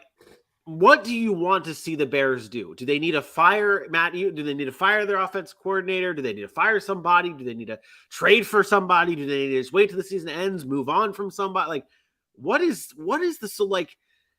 I don't know where to go with this offense anymore. Yeah, I'm stumped. I don't know. I think they need more talent on the offensive side of the football, and this is going to sound weird because he hasn't produced. I think they should trade for Kenny Golladay. I know it's a big contract, and I know he hasn't produced in New York, but I'm of the mindset that they need to go out and get every single weapon that they could possibly get for Justin Fields. And if I'm the Chicago Bears, I run a whole football game, and I'd run the ball twice. I would throw every down. I would just throw every down. And I would say, I need to see if this is our guy. Because right now I can't tell. When you only throw the ball as the little amount of times that they're throwing the ball. I mean, we're talking about, 67 times in 4 games. 67 times in 4 games. There have been quarterbacks this year that have thrown the ball 67 times in 1 game. I think it was Josh Allen the other day. Joe Flacco. Yeah. So I just don't know. I haven't seen enough. It's like they don't trust him, or they don't trust the weapons that they have, so they won't allow him to do anything with it. They're not creative on offense. Maybe it's an offensive coordinator issue, but I know one person that is definitely to blame, and that's the general manager. The building of this team has been atrocious, and they should be ashamed of themselves for trading up for a franchise quarterback and not having a plan in place to make him successful. That's the one guy I can blame. I can't really blame Matt Eberflus. He just got there. He inherited this team. And you're like, God, he's probably looking at it like, what in the hell do I do? So if in order to do something, I'm going to run the ball 50 times because that's all I can do. I'm going to do it. So I don't blame him. I blame the front office, and it's bad, man. You're talking like record-breaking 8 completions, 7 completions, 8 completions, 11 completions. This is like 1960 football. Yeah, I've never seen anything like that. The Bears are setting back the NFL decades with this type of offense. They might as well line up and run the wishbone. They might as well put David Montgomery, Khalil Herbert, and whoever else they got back in there with, 8 tight or 7 tight and run the damn wishbone. Like that's what I needed to hear. That's going to be the headline of this video here. 27 blast ice. We ran the wishbone in my pee-wee football in West Sac. 27 blast ice, 43 counter. Like, we can line up and just play that way because that's what this run the wishbone. Run the wishbone. You heard it here, right here. The Chicago Bears run the wishbone. That's fantastic. In this game, though, I will say, Justin Fields, he had a season high passing yards of 174 in just 6 pass attempts. Also of 11 completions. Yeah, it wasn't good. Darnell Mooney was a thing. 4 receptions, 94 yards. That's good for the Bears. You're desperate when I'm telling people to trade for Kenny Golladay. That's the low. That's the low of the low. So let's go over to the Giants side. Speaking of Kenny Golladay, who left this game, I joked around when I got the report saying it said Kenny Golladay was heading to the locker room. I was like, what, did they just kick him off the sidelines? They say, we can't have you here anymore. Like, it's it. We can't do this to Kenny Golladay. The Giants did win this game, though, 20-12. Daniel Jones went out with an ankle injury. Tyrod Taylor had got a concussion. Daniel Jones ended up coming back in. Does it matter if Daniel Jones is hurt? Like, what's the status of like where you stand if like Daniel Jones misses time? Are they in big trouble, or does it even matter because, well, they have Saquon Barkley? Well, it matters, and I don't know who's going to play quarterback because Tyrod Taylor is also out. Like that's a problem. But I think we can't just gloss over this either. The Giants' offense has been atrocious as well. Like it's damn near as bad as the Bears. The difference is they've scored more touchdowns because of Saquon. Like Saquon in that running game is the Giants' offense. Daniel Jones had 2 rushing touchdowns on some, play action. Like that was cool. But this Giants' offense has been bad. It hasn't been a good offense. It's been Saquon Barkley or nothing. The Bears and the Giants have a very similar problem. The difference is the Giants' defense is really good. A lot better than people, had given them credit for. So, but they have just as many offensive problems, and it was supposed to be something Brian Daboll was supposed to come in and fix, and he hasn't been able to do that.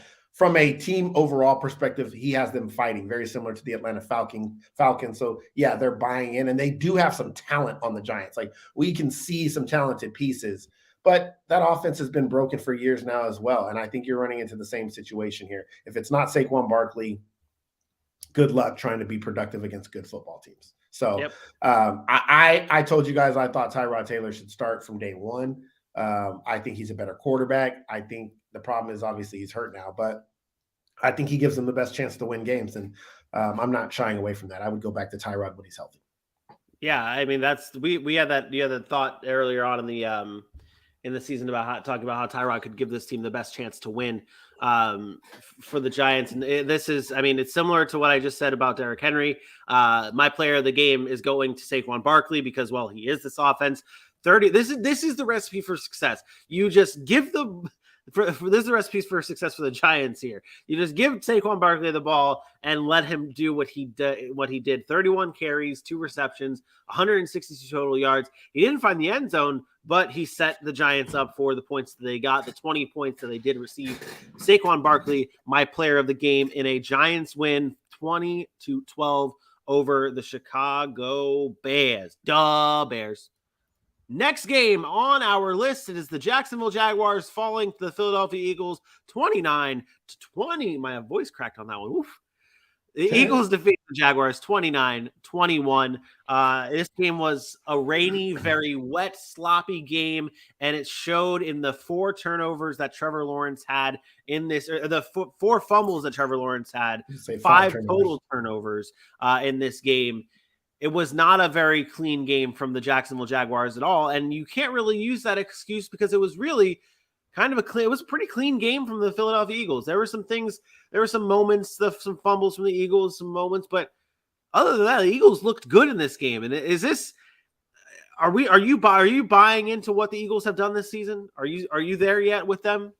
You always do that. Like you make this statement about the Eagles look good, and then you ask me, am I buying into the Eagles? And you're going to make me play kind of both sides.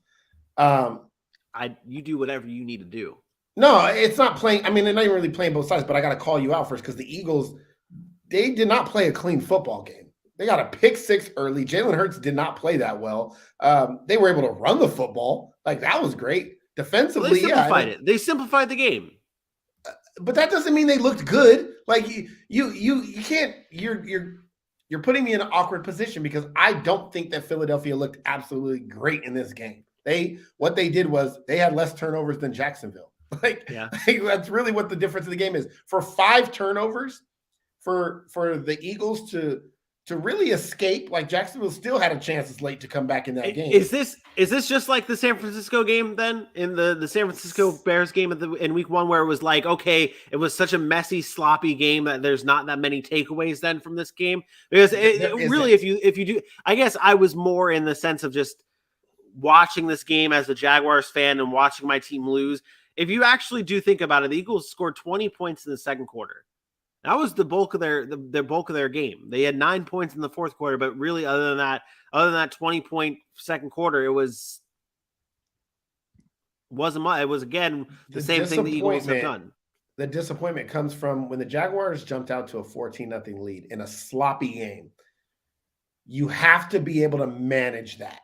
Like, you have to understand, okay, we have a 14-point lead in a game that's probably going to get a little ugly, probably not going to be able to throw the ball very well. So, number one, Trevor Lawrence, I think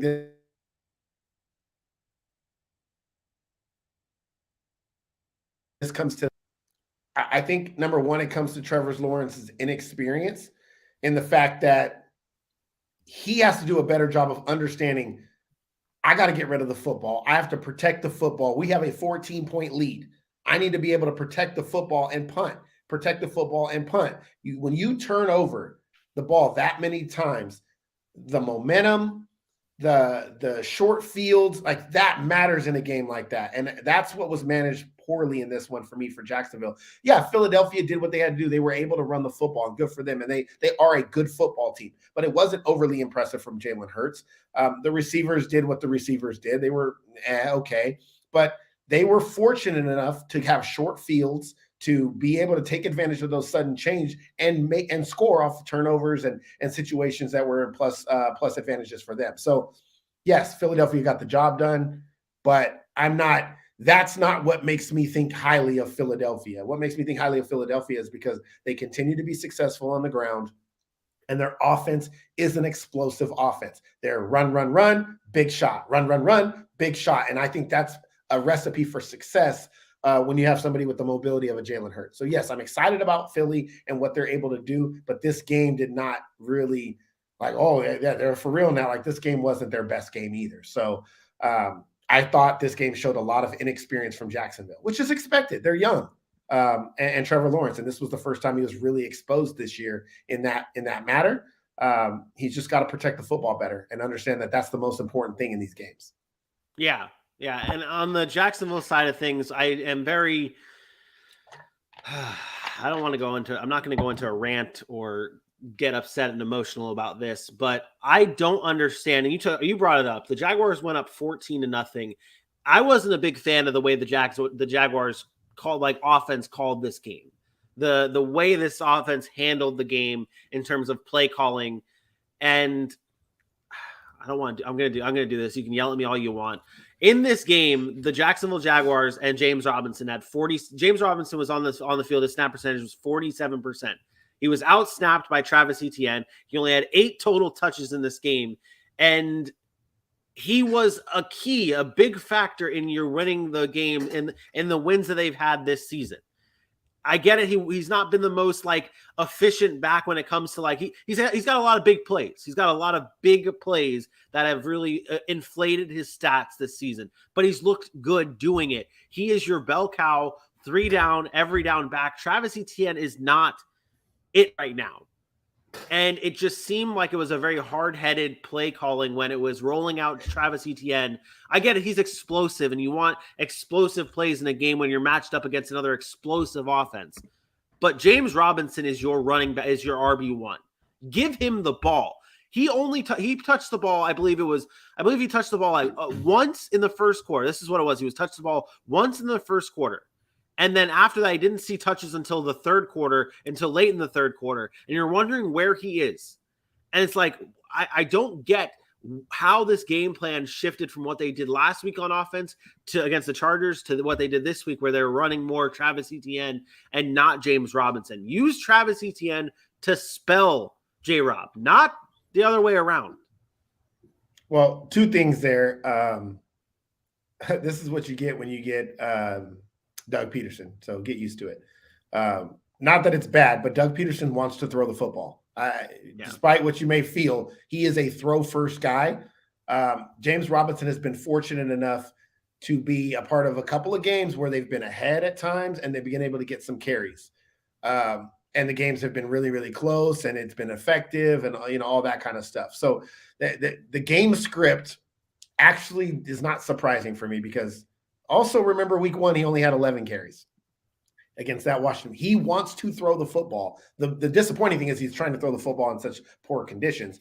The second thing is Jacksonville never had the ball. Like they only had the ball for 20 minutes in this game. So I told times I said that before this game. I said you're going to have, like, if you want to win this game, if you're Jacksonville, you're going to have to control the time of possession.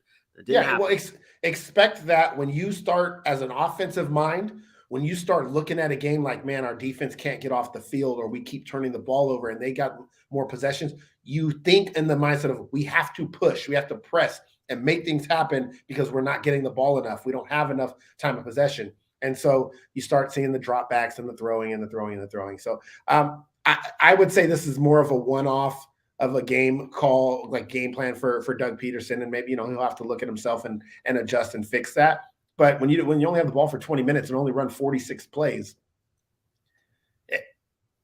it's not like Trevor Lawrence dropped back and threw the ball 40 times. Like he only threw the ball 23 times. There just wasn't enough there offensively for them to get going. It was just one of those tough games in bad weather.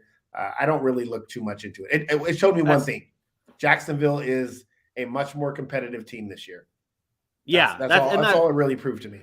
That's what I'm like. Like the Jaguars lost this game, turning it over 5 times in a slop fest game, and they only lost 29-21 to a team that a lot of people in the NFL around the NFL are claiming as one of the best teams in the league. In our power rankings, they're a top 10 team in the league, and they only lost 29-21 after turning the ball over 5 times. So positive, even though in a loss for the Jags, it's positives, and for the Eagles, it's still status quo. They're still a good team. My player of the game, it goes to the rushing attack. It goes to Miles Sanders here. 27 carries, 2 receptions, 156 total yards, and 2 touchdowns for Miles Sanders in this game.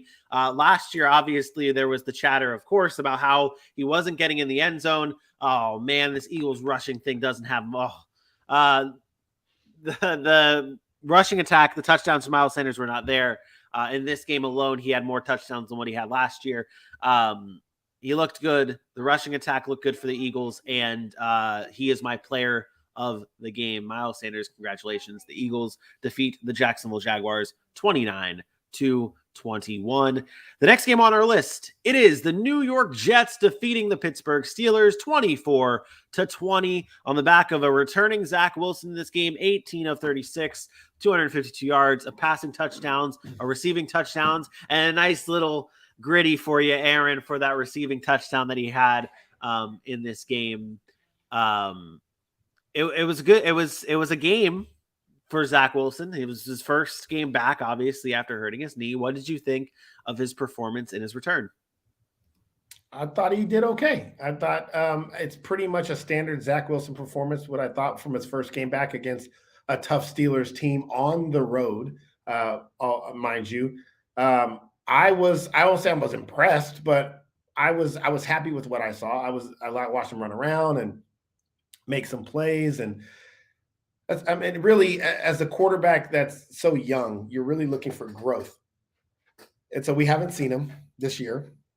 And I think last year we had games where he turned the football over, but I expect him to get better each and every game he plays, and that's this is the difference between him and a Joe Flacco. When the offensive line breaks down, he can move out of the pocket, whether it's good or bad. It's going to be something that is going to be game changing for them. It's the Malik Willis. It's the Patrick Mahomes stuff that you want as a quarterback, and I think that's important. I didn't know those were negative highlights. Otherwise, if you wanted me to talk about them negatively, I would have. I didn't realize they were negative highlights either. I didn't watch it. I honestly, I did not. Yeah, I don't, like I'm saying, one of those is a tip pass interception. He's going to make mistakes. He's a young quarterback, but we also expect him to. Isn't this the same one? No, it's not. Okay. Anyways, no, I think I've said it all. I think Zach Wilson is a guy that we're looking for growth, and that's it. I don't take every throw and might in a vacuum and be like, okay, this is the throw that's going to determine whether he's good or not. Like, I don't think that matters. Is you want to see growth when you want to see the team grow with him, and I think that's what we've seen. They went out and they got a big win for whatever he had to drive them down the field late, and they drove down the field and they won the game. That's as a young quarterback, that's important against a very well-coached defense, against a defense that we respect, regardless of how bad Pittsburgh is offensively right now. We respect that Steelers defense. We always have, and I think that's the biggest takeaway from him. He's young, he's got to grow, but he came back in first week and got a win. Can't be mad at that.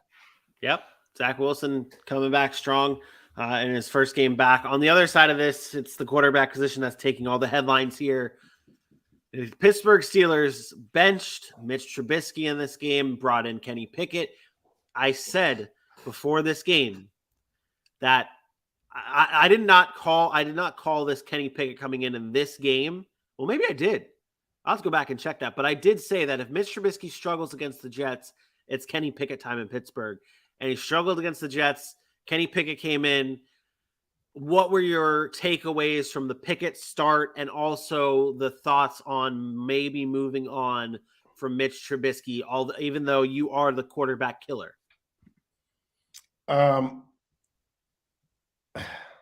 Welcome to the NFL.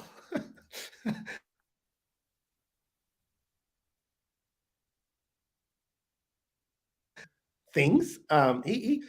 He played as I expected him to play.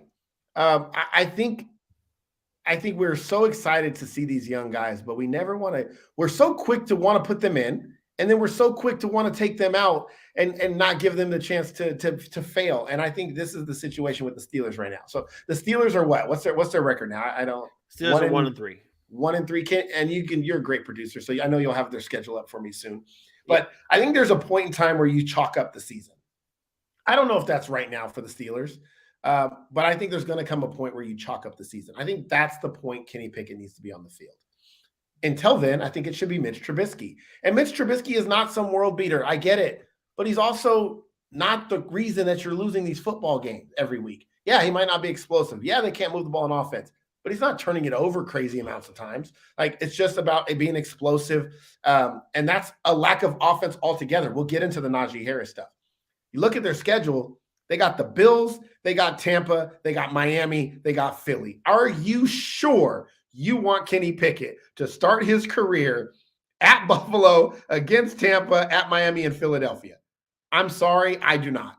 I don't want Kenny Pickett. He just threw 3 picks against the Jets in a half of football, and you want him to come in and face arguably the toughest defenses in the NFL? No. Wait until after that bye week when Pittsburgh is now 1-7. And you say, what? You know what? We're done. We don't have it this year. Kenny Pickett, come in, make your mistakes, and it's okay. You don't have to worry about being benched when you're still trying to fight for a playoff race, possibly. The crowd saying, oh, bring in, you suck, bring in the next guy. Like, they then will understand and give him patience to make those mistakes, because he will throw interceptions. Ask Trevor Lawrence, ask Zach Wilson, ask all those guys. Do you trust Mike Tomlin here, though? Do you trust him on this decision? Dude, I trust whatever decision Mike Tomlin makes is the right one. Okay. If he does go to Kenny Pickett, then I feel like he's seeing something in Kenny Pickett that obviously I'm not at practice every day, that he does think that he gives them the best chance to win football. Because I will tell you this, I know one thing about Mike Tomlin. I don't care if they're 1-8, 1-12. He wants to win football games. He does not like chalking seasons up. And so if it gets to that point and he's like, okay, now we need to see if this guy's our future quarterback, then he's done his due diligence in making sure that was the appropriate steps to take. It's why he will not commit to doing that right now, is because I do think Mike Tomlin is smart enough to look at that schedule and say, do I want to maybe ruin my rookie's career? I mean, we've seen it before. You come in and he throws, in those 4 games, he throws 13, 14 picks. That might be Nathan Peterman. Like, you know what I mean? That might be somebody that never recovers from that, from an outside perspective or inside that building. So I think he wants to make it clear Mitch Trubisky has been through it. He can handle those games, even if they don't win. My thing would be, Mitch Trubisky stays the starter through their bye week, and then Kenny Pickett comes in because they would have lost probably all of those games. Yeah. Kenny Pickett is now the first quarterback in NFL history to rush for 2 touchdowns in his first career start. This is a game I think that I gotta be honest. This is a ridiculous thing that I gotta say, but I gotta say it anyways. When you look at Kenny Pickett, and we joked around about this, and I know this is ridiculous. This is absurd to say, and I'm gonna say it anyways. When you look at Kenny Pickett, can you get some yellow gloves or something other than black gloves when you're wearing black sleeves? Because we're already talking about your baby hands, and with the black gloves and the black sleeves, it looks like you got no hands, and it's just like they look even smaller. I don't like it. Oh my gosh, you're so And that get out of here. I told you it was an absurd thing to say. But I kid. Shout out Kenny Pickett though for coming in, going 10 of 13, 120 yards through three interceptions. I was like, what do you going to say? Shout out to Kenny Pickett. He didn't play well. Shout out to the other quarterback on the other side, Zach Wilson, first Jets quarterback in franchise history with a damn receiving touchdown. I should have gave him player of the game just for that, but I didn't give him player of the game. My player of the game here, it might come as a surprise. And I don't know if I make you proud here. This might be the first shakeup here in my player of the games. But I'm giving it to Lamarcus Joyner, the safety for the New York Jets. He had 2 big-time interceptions in this game, and as well as 4 pass deflections, 6 tackles. He was the game changer in a close game, in a 23-20 game. When you're turning the ball over, that's what you need here in a close game, and Lamarcus Joyner did that. He had 4 career interceptions entering this game, and 2 in this game alone. Shout out Lamarcus Joyner, my player of the game, as the New York Jets defeat the Pittsburgh Steelers here 24-20. Boom. I'm okay with it. All right, cool. Next game on our list. Here it is. It is time. It is the Buffalo Bills defeating the Baltimore Ravens 23-20 in a game that featured 2 MVP quarterbacks in Lamar Jackson and Josh Allen. I know Josh Allen has never won the MVP, but MVP caliber quarterbacks is what I'm saying. The Bills took down the Ravens 23-20. Let's start off big picture here, Aaron. What were your takeaways from this matchup? Your biggest takeaway from this matchup? This game reminded me a lot of the Miami-Buffalo game. Just 2 good football teams. Everybody expects it to be high scoring because of the offenses, but don't give enough respect to the defenses. It was kind of a sloppy game. Weather was involved, and these are two of the best teams in football. These are 2 of the teams in the NFL on that list that I was mentioning earlier that I think could actually win the Super Bowl. Buffalo and Baltimore are two of the teams that I think can actually win the Super Bowl from a talent, coaching, schematically, just everything working in unison. I think these 2 teams have a chance to win the Super Bowl. Josh Allen, once again, shows why he's a game changer because he didn't throw the ball really well. Just barely completing, 50% of his passes. But he was able to run on the ground more than enough. He matched Lamar Jackson, which is huge. And he didn't turn the football over a lot in a sloppy game. Like he had the 1 pick, but I thought he played within himself. And they stuck with the game plan the entire time. I had thought that Stephon Diggs would have a huge day. Obviously, there was some circumstances that didn't allow that. And I thought Baltimore's defense overall played really well, especially the first part of the game. But they just kept chipping away. Buffalo just kept chipping away and finding ways to get closer. And I kept saying to myself, like, Baltimore's got to score. Like the offense has to go score, and the defense for the Buffalo Bills just never let up. Big turnover late in the game for Lamar there, and Buffalo was able to get the win. But this was just a good game between 2 good football teams. I would like to see this game played in a better setting, per se. What do you mean? I just thought it was a little. I thought there were some weather factors that could have changed the outcome of the game. Like if this was played, I don't know, in a neutral indoor. Okay. So something that we'll never ever get to see. With everything perfect. And the weather just again, Buffalo in the snow. No. I look forward to the rematch of this game. I'll just say that. Okay, gotcha. Okay, all right, yeah. Well, the Ravens blew a 17-point lead in this game, and that's just 2 weeks after blowing a 21-point lead in the loss to the Miami Dolphins. Is this a concern for you with the Baltimore Ravens moving forward, at least when it comes to the playoffs and they face these good teams, that they might not be able to get the job done even if they have a lead? Nope. Not worried. Not at all. Their offense will find a way to score points. It's not like their defense. The Miami game, their defense fell apart.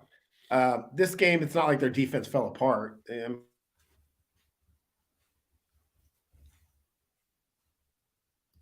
mean, quarter and you blow a 17-point. That's not really that much. The Bills score a touchdown right before half. They get the ball first, get some points, and you're right back in a one-score game. Like, to me, I think that's overstated at times.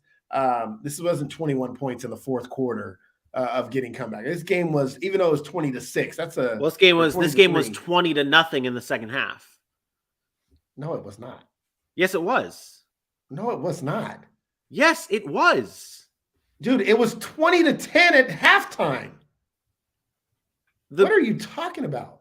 No. What I remember. Okay. Sorry. What are you talking about? No, this game was not 20. Was it 20-10 at halftime? Oh my God. Are you really? It was 20-10 at half. No. Yeah, it was 20-10 at halftime. So 13-0 in the second half. 13-0 in the second half. Sorry. Yeah, that's not. But that's what I mean. That's not some. Oh my God, huge comeback. Like, Baltimore's offense just didn't score in the second half. It's not like their defense played terribly. They gave up 2 field goals and a touchdown. So no, I'm not worried. To answer the initial question, you're really trying to question me? No. Yes. There's a lot. We cover a lot of games. There's a lot of games that I'm covering. Okay, there's a lot happening. I'm trying to. I told you I was watching the Red Zone yesterday. Yeah, that's what you were doing. So all in all, this is still status quo for the Bills and Ravens. Like, there's not much that we learned from this to take. Like, this is 2 good teams battling it out, plain and simple, 23-20. No concerns coming out of this. No takeaways, really. It's just status quo from these teams. So it's funny. I mentioned Baltimore, or I mentioned earlier today that Buffalo has played one of the toughest schedules. Well, Baltimore has beaten the Jets and Patriots like they should, and lost to the Dolphins and Bills, who were this past week ahead of them in power rankings. So, no, I'm not going to change because they lost the game. They lost to a good team. It's hard to. We're so quick to drop teams down and raise teams up, and it's the NFL. They're 2-2, and it looks like they're 2-2, and the Giants are 3-1. But nah, that's not. I'm just saying. But people do that. Like, people look at Baltimore now 2-2 today, and they're going to say they're not as good of a football team. That's absurd. I do think the AFC North is starting to get tighter, though. I think the AFC North is going to be even tighter. Like, when Deshaun Watson comes back and the Bengals are starting to figure it out a little bit. Yeah, but Cleveland has to be able to hang on that long. Cleveland, the last couple, I'm like, I'm not sure if Cleveland can hang on long enough until week 11. Like, that's a long time, man. I still think Baltimore's clearly the class of the AFC North. But I mean, you look at the schedule for Baltimore coming up too. I mean, Tampa and New Orleans isn't even a thing anymore, and I guess Baltimore will be able to hold on a little bit more. The Bengal game will kind of tell you a lot, right? If Baltimore goes in there and handles business, I expect them to beat the Giants, the Browns. Maybe Tampa's the loss, but then the Saints, Panthers, Jags, Broncos, Steelers, Brown, by then Deshaun Watson back, they should be able to pull away. Meanwhile, the Browns go to the Chargers, tough. New England, the Browns don't have an easy win because it's Jacoby Brissett. Yeah, the Browns could lose their next 7 games. Yeah, that's fair. That's all right. I do want to point out one note before we move on to our next game. The Bills, they finally won. They finally broke that streak of one score games. One score games. That's what I was looking for. They broke that streak, and I talked about relax, it was okay. Huh? You mean, like I told everybody, relax, it was okay? Yes. Yeah, that's what it was. Do you want to get back into the Harbaugh touchdown comments since we didn't get to? So let's no, okay, because we didn't get to, because no fans got to see that at the beginning of the show. Well, you're watching this. Okay.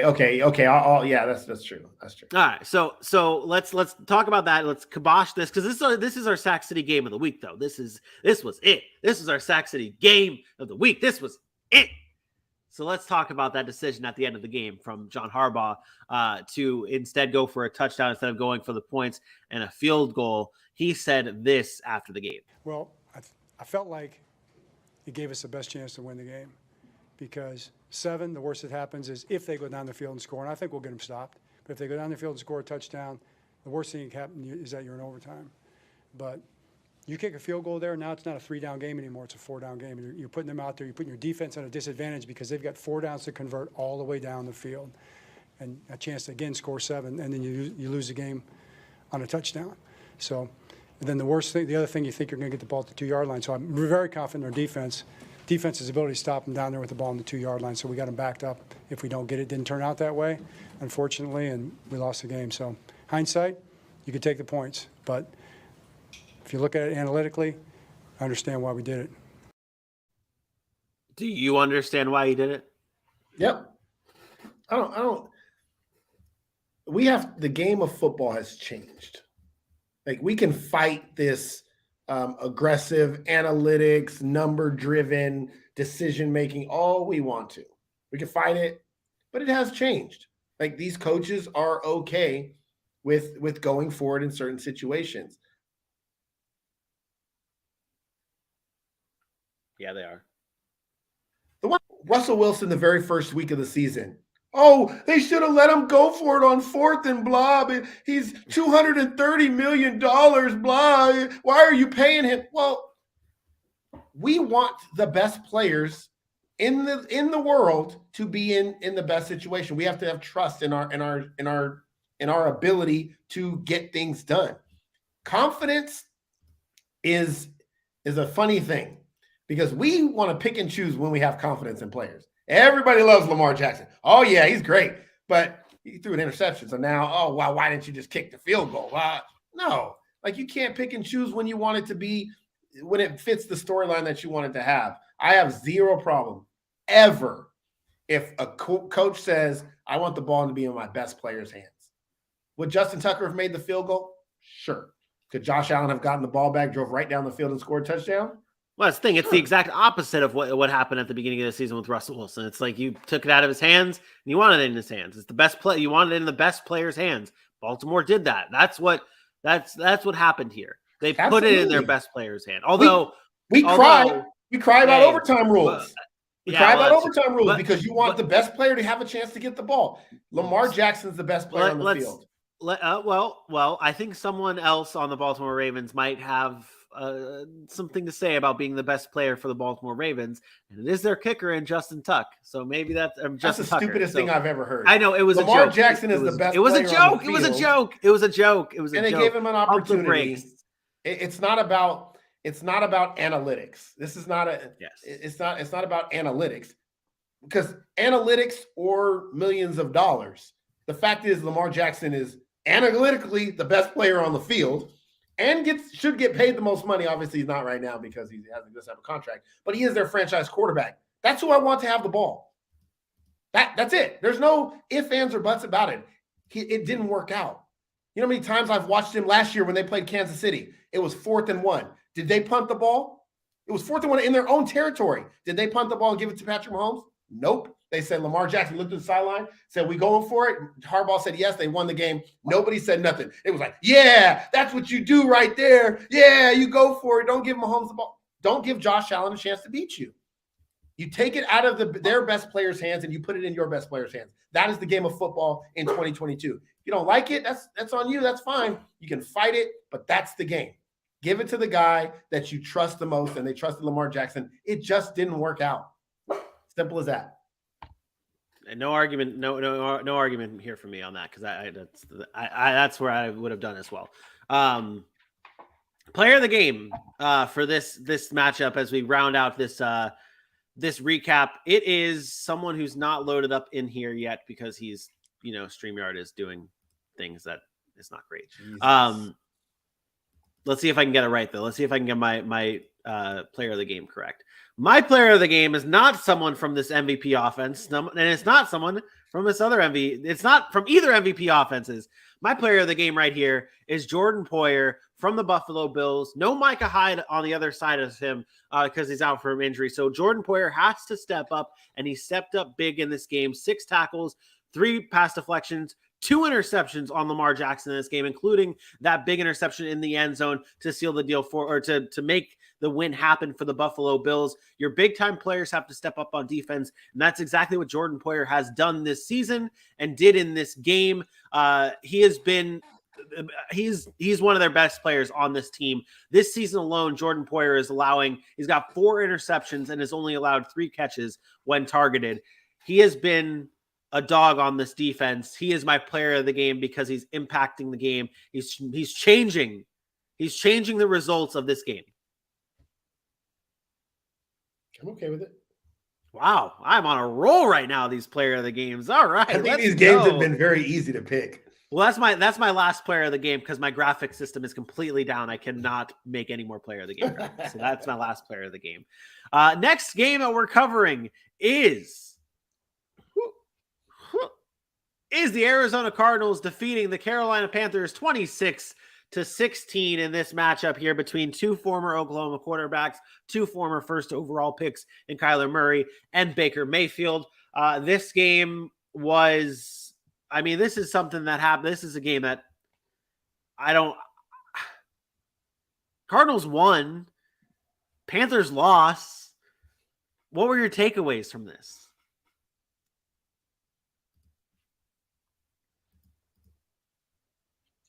My first takeaway is you skipped a game. What? But it's supposed to be Chargers, Texans. Yeah, but it's okay. We can do this one first. That's why I was shaking my head because you're just a real struggle today. I'm so tired. My biggest takeaway from this game, I'll say it once more just because I feel like saying it again. Baker Mayfield ain't it. He's bad. Like I thought he was talented enough to do something. I never loved Baker. I talked about him in Cleveland all the time that I didn't think he could get them over the top because you need everything perfect around him. He comes to Carolina. He has a great running back in Christian McCaffrey. Got some weapons outside in DJ Moore and Robbie Anderson or whatever. A solid defense. I'm like, okay, run the ball, play action, get it to your guys. He can't even do that. He can't do it. Correct. I don't know. Carson Wentz is much better than Baker Mayfield. Much better. He's a much better quarterback than Baker Mayfield. I don't know which quarterback I dislike more because I really dislike Carson Wentz just because, I'm me. His QBR this year is 15. His QBR last year when he played like crap and was hurt was 35. His QBR through 4 games is 15. That's not good, Bob. That's what? Not good. That's not even playing football. That's 15. It's 15. That is 15. It's not good, Bob. It's not good. In this game, scored 1 more point than his QBR is on the season. Like it is so bad. He's inaccurate. He gets balls batted at the line of scrimmage because he's too small. He misses wide open guys. He throws behind his targets. They don't get any run after catch because he misplaces his football. He is not a good NFL quarterback. And the Baker Mayfield experiment is just about over. It's done. It's done. It's not over because they don't have nobody to replace him right now. Well, Sam Darnold is coming off of IR, but I think he's still a ways away. I think that was the report that came up this morning. But in this game specifically, Baker Mayfield had 5 passes batted down at the line of scrimmage. Most in a game this season. He leads the league in passes batted down at the line with 10. But it's not great from Baker Mayfield. And we talked about this with the Tennessee Titans. You got to give the ball more to Christian McCaffrey. Like 17 touches is not enough. Like, look at there's 3 teams. I said it before earlier on the show. 3 teams: Panthers, the Giants, and the Titans. Like, give the ball to your running back, and then everything else will magically work out itself. Okay. You have The DJ problem, Moore there. though- You have Robbie Anderson. You've added LaVisca Chenault, who had a good game last week. You have weapons who, when you can give them the ball, they'll do good, but you have to give it primarily to your star running back. 17 touches is not enough. You have to give it to him 20, at least 20. I might have to change my 25 times for Christian McCaffrey is the least amount of times he can touch the ball. Like, that's how it needs to be. I don't care about his health. I don't care about anything else. Give Christian McCaffrey. If you're the Panthers, that's what you need to do. Unless you're trying to lose games, Christian McCaffrey has to touch the ball 25 times at least in a game. It's not that. So the touches matter, but it's the way these touches were done. You put it in a very different perspective. You just said 17 total touches. It's not that. He had 8 carries. Like, they're not running the football. And so Christian McCaffrey's 25 touches needs to come in a different way than Derrick Henry's 25 touches, right? So when you talk about touches, Christian McCaffrey needs to get 15 on the ground, 7, 8 targets through the air. The problem with Baker Mayfield, and this happened even early yesterday before he started checking down to him, Baker Mayfield does not want to check down. There were numerous times in the first half of that football game, Baker Mayfield drops back, guys are covered, and he's holding onto the football. Christian McCaffrey's right there, like waiting for the ball. And the biggest benefit you have is to get it into his hands early so he can then create run after catch, which he's really, really good at, arguably the best in football. And he wouldn't do it. He just would not check down because he wants to play hero ball. It's what Baker Mayfield is. And in the end, what happened late in that game when they started moving the ball? Yeah, guess what happened? They were checking down to Christian McCaffrey, and Christian McCaffrey was breaking tackles, getting through the line, and getting yards. And it's Baker Mayfield's inability to swallow his pride and just do his damn job. That's it. He wants to be a hero, and he's not, but he wants to be one so bad. And him and Carson Wentz both have that. It's not good, man. I just got a report saying Matt Rule said that Sam Darnold will not be able to play this week, but could be back next week. So maybe we do see a starting quarterback change in Carolina. And it's funny, we kind of changed the narrative on Carolina and Baker Mayfield because, like, I believe when they traded for Baker Mayfield, you and I and a few of us on the show, we talked about maybe changing their record, thinking that Baker Mayfield would be able to win more games with the Carolina Panthers than Sam Darnold. We had higher hopes, so it's not all doom and gloom on Baker Mayfield from us. So we call it as we see it. And it hasn't been good from there. On the Cardinals side of things, though, they continue to have very, very slow starts and bad first halves. The Cardinals own the NFL's worst first half scoring margin in the league, and they own they're tied for third best scoring margins in the second half. So great second half team, terrible first half team. They were able to win this game after trailing 10-3 at halftime. It's a coaching thing, right? It seemed like there was a lot of problems with Kyler Murray and Cliff Kingsbury in this game as it was. What are you seeing right now from the Cardinals? Well, it's always better to be the second half team because it means you're making adjustments. I often we'll get to them later, but so I think I think that's good for Cliff Kingsbury and Kyler Murray, despite the tension, whatever they want to call it. I don't buy into all that. I don't buy into the quarterback and go, like, these guys are in unison. He tried to recruit him. He was brought there for Kyler. I think they're on the same page. I think it's football, man. We watched Eric Bieniemy and Patrick Mahomes do that shit last week. And then they shit pumped the Bucs. Yeah, and we saw, it's no different to me than Patrick Mahomes going grabbing Travis Kelce and yelling at him in last night's game because he went the wrong way on a route and caused an interception or an incompletion or whatever. So this is football. We got the tempers and the talking on the sideline. It happens. I think the bigger issue with the Cardinals is, again, that identity issue that they haven't really had, but they've been able to make adjustments at halftime, which is a good thing. It's a positive sign going forward. You have to expect that when DeAndre Hopkins comes back in a few weeks, that offense looks a little bit different. That Hollywood Brown, by the way, has played really, really well. Shout out to him. 6 receptions, 88 yards, and a touchdown in this game. Yeah, big time catch too. That touchdown catch was nice. He's also been the most targeted wide receiver in the NFL this year, next to Devontae Adams. That's so not 47 surprising. targets to 45. That's not surprising in that offense because they like to throw those quick out routes when corners are off. And so the Cardinals, their defense is playing better than I thought they would. Like a lot of no names on that defense that I'm just like, but they've played pretty well. Isaiah Simmons. Yeah, they're finding ways to be in games and get it done. I know the first game against Kansas City, they got blown out. But outside of that game, they've been in every game. Even the Rams game, it was 20-12. Didn't look great, but it was a division game, tough game. They were able to beat the Raiders, and then now they came back and beat the Panthers. So maybe we were just down on the Cardinals too early, but I do think this is going to be one of those teams that sits around 8-9, 9-8. Going to lose some games they should and win some games that they shouldn't. And they're still missing something, but maybe DeAndre Hopkins can cure some of those offensive question marks when he gets back. Yeah, no, I agree. I'm exactly where you're at. Maybe we were a little too out. It didn't start off great, but they're just finding ways to win, and that's what you want to see. And again, the story for the Cardinals normally is slow start or great starts, bad finishes. Maybe this is what we're going to see when D-Hop comes back. They have a strong finish and turn things around. But the Cardinals do defeat the Panthers 26-16 in this matchup. Let's get to the game that I missed.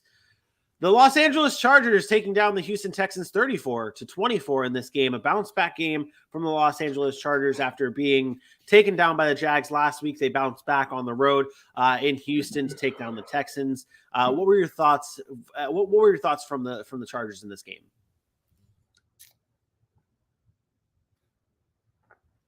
They're going to have to show me. I don't believe in them. I don't believe in the Chargers. All these people talk about the Chargers being an AFC favorite and going to the Super Bowl. I do not believe in the Los Angeles Chargers. There is something that is not right about this football team. They go up big. They allow Houston to come back. Dameon Pierce ran on them, which was a concern that we had going into the season. I know it was one big run there, but Davis Mills was 26-35 against them. I know they got him twice in interception, but I felt like this game they should have ran away with, and they never really did. They still can't run the football. I know that Austin Eckler had a much better day. He was able to, after me telling him he's never been in the end zone yet this year, he got in the end zone 3 times and making a point there. But still, just 13 carries on the ground for 60 yards. The rest of the guys were very inefficient on the ground. I don't love their run game. Justin Herbert has too much on his shoulders.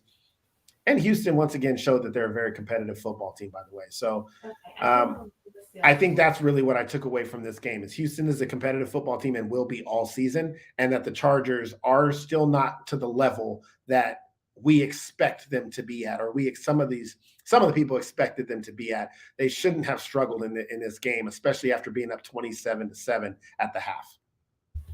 Yeah, I like the Houston Texans continue to fight. That's like when we said it in the offseason that's what it's going to end up being with this team, that they're just going to continue to fight. They're giving Dameon Pierce more and more touches in the games. Although he did have a touchdown vultured from Rex Burkhead in this game. Dameon Pierce still had a very good game. I think that's it. I want to talk about this game more. Well, the Chargers are going to struggle to keep leads because they can't run the football. So that's the thing. The biggest thing is okay, you get a big lead, but how can you salt away the game? You can't, because you can't run the football. You're too inefficient at it. Austin Eckler's not a bruising running back. And if you try to bring in guys like Sony Michel or Josh Kelly or any of those guys, they're not efficient enough on the offense to do that. So defenses could get 3 and outs because they can stop the passing game. And then guess what? You're punting back to that other team. And that's how the Texans were able to get back in this game, is because the Chargers could not get first downs because they can't run the football. And if you can't run the football, you're going to struggle down the stretch against really good football teams. Are they the worst team and I don't mean to say worst like it's a terrible thing, like they're the worst, but they're the 4th place team in this AFC West, right? That's them and Denver battling for it right now, right? It's hard because the Raiders just won a game finally, and they're only 1-3. I think all 3 of those teams probably were just overhyped coming into the year. Like all the talk about Kansas City losing Tyreek Hill and how they were going to drop. And Patrick Mahomes looked over there and said, it doesn't matter because at the end of the day, I'm still the best quarterback in football. I'm still the best quarterback. I'm still that dude. The best team in the division. So the Chargers, the Broncos, and the Raiders are all very similar to me right now. They all have concerns. And whoever wins when they play each other is ultimately probably going to be the one that comes out and makes the playoffs, because the more I watch now, it's not all 4 of these teams ain't winning 10 games. Like it's not happening. That's where I had them all winning double-digit games, and then all of a sudden, now it's happening. I'm like, okay, maybe not. Maybe this is not how it happens. But either way, the Chargers got the job done. They bounced back after losing to the Jags last week. They beat the Houston Texans 34-24, and now are 2-2. And the Texans remain the last team to get a win in the season. So, maybe the Texans get it next week. I'm not sure who they play, but maybe they get it next week. It's time, Aaron. It's time. It is time to talk about the Green Bay Packers defeating the New England Patriots 27-24 in overtime. Brian Hoyer started this game for the New England Patriots, but he did not finish it. He didn't finish it. And I don't mean to make light of a bad situation. Brian Hoyer did leave the game with a concussion. We wish nothing but the best for him and hope he's okay. But Bailey Zappi, baby. It was Zappi time. We got to see Bailey Zappi come in, the rookie quarterback out of, where did he go to school? Western Kentucky? Was he a Western Kentucky guy? Is that where he went to school? Yeah, Western. Something like that. Bailey Zappi, though, comes into this game, rookie quarterback, 10 of 15, 99 yards, a touchdown and a turnover in this game. Packers win in overtime, though, 27-24. Let's start on that Patriots side, though. I know Packers won, but we have to start on that Patriots side. Bailey Zappi comes in this game in relief. What were your takeaways from the quarterback that you have been pushing for? Not that you're high on, you've just been pushing for him to get in the game. And he came in. What did you see? Listen, this young man, this Western Kentucky college standout. Did you confirm that it was Western Kentucky? It is what I know. It's Western Kentucky. Okay, good. I just pulled that out of my ass. Oh yeah, it is Western Kentucky. Listen,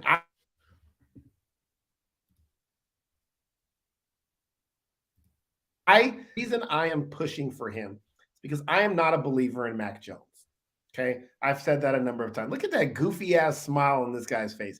He ain't it. You get your Bailey Zappi one. He is not the franchise. He's not the future. He is not going to carry Belichick to more titles. I think Bailey Zappi, and I was high on Bailey Zappi, I think Bailey Zappi can have a career in the NFL. I believe he can be a solid quarterback in this league. And I'm not saying he could be a starter year in and year out, but could he be a backup and come in and fill in games and win some games like we ask our backups to do? I do believe that. And I'm okay with that because those are the expectations that were put on him when he was drafted. He wasn't drafted to be a star quarterback. This guy was. And when I watch him play, he looks like an adequate backup that could come in and win some games. That's what he is. So it's the investment that gets me down on Mac Jones. When he first came out last year, I said, I don't think he should be drafted in the first 4 rounds. If this was a 5th round pick, we wouldn't be having this conversation.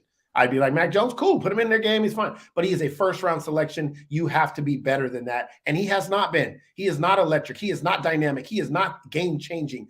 And the New England Patriots right now miss that on their roster. On the outside with weapons, the only thing they have going for them is they got Bill Belichick, who coaches defense, and their defense is pretty stout. And they got a good running game in Ramondre Stevenson and Damian Harris. Outside of that, this team doesn't have talent.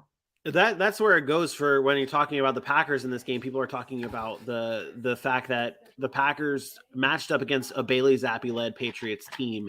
You're talking, okay, like they should have blown them out of the water, but that's not how it is with the Patriots. Like you don't blow a Patriots team coached by Bill Belichick out of the water. That's just not how that works. It rarely happens.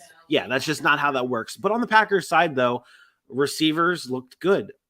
Allen Lazard, 6 receptions, 116 yards. Romeo Doubs, 5 receptions, 47 yards and a tutty.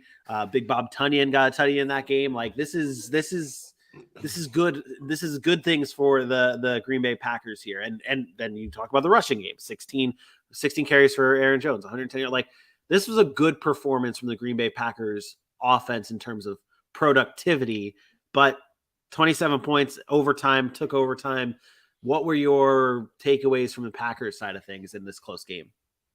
I actually did not like the offense. Really? Okay. I did not. I thought late they were able to.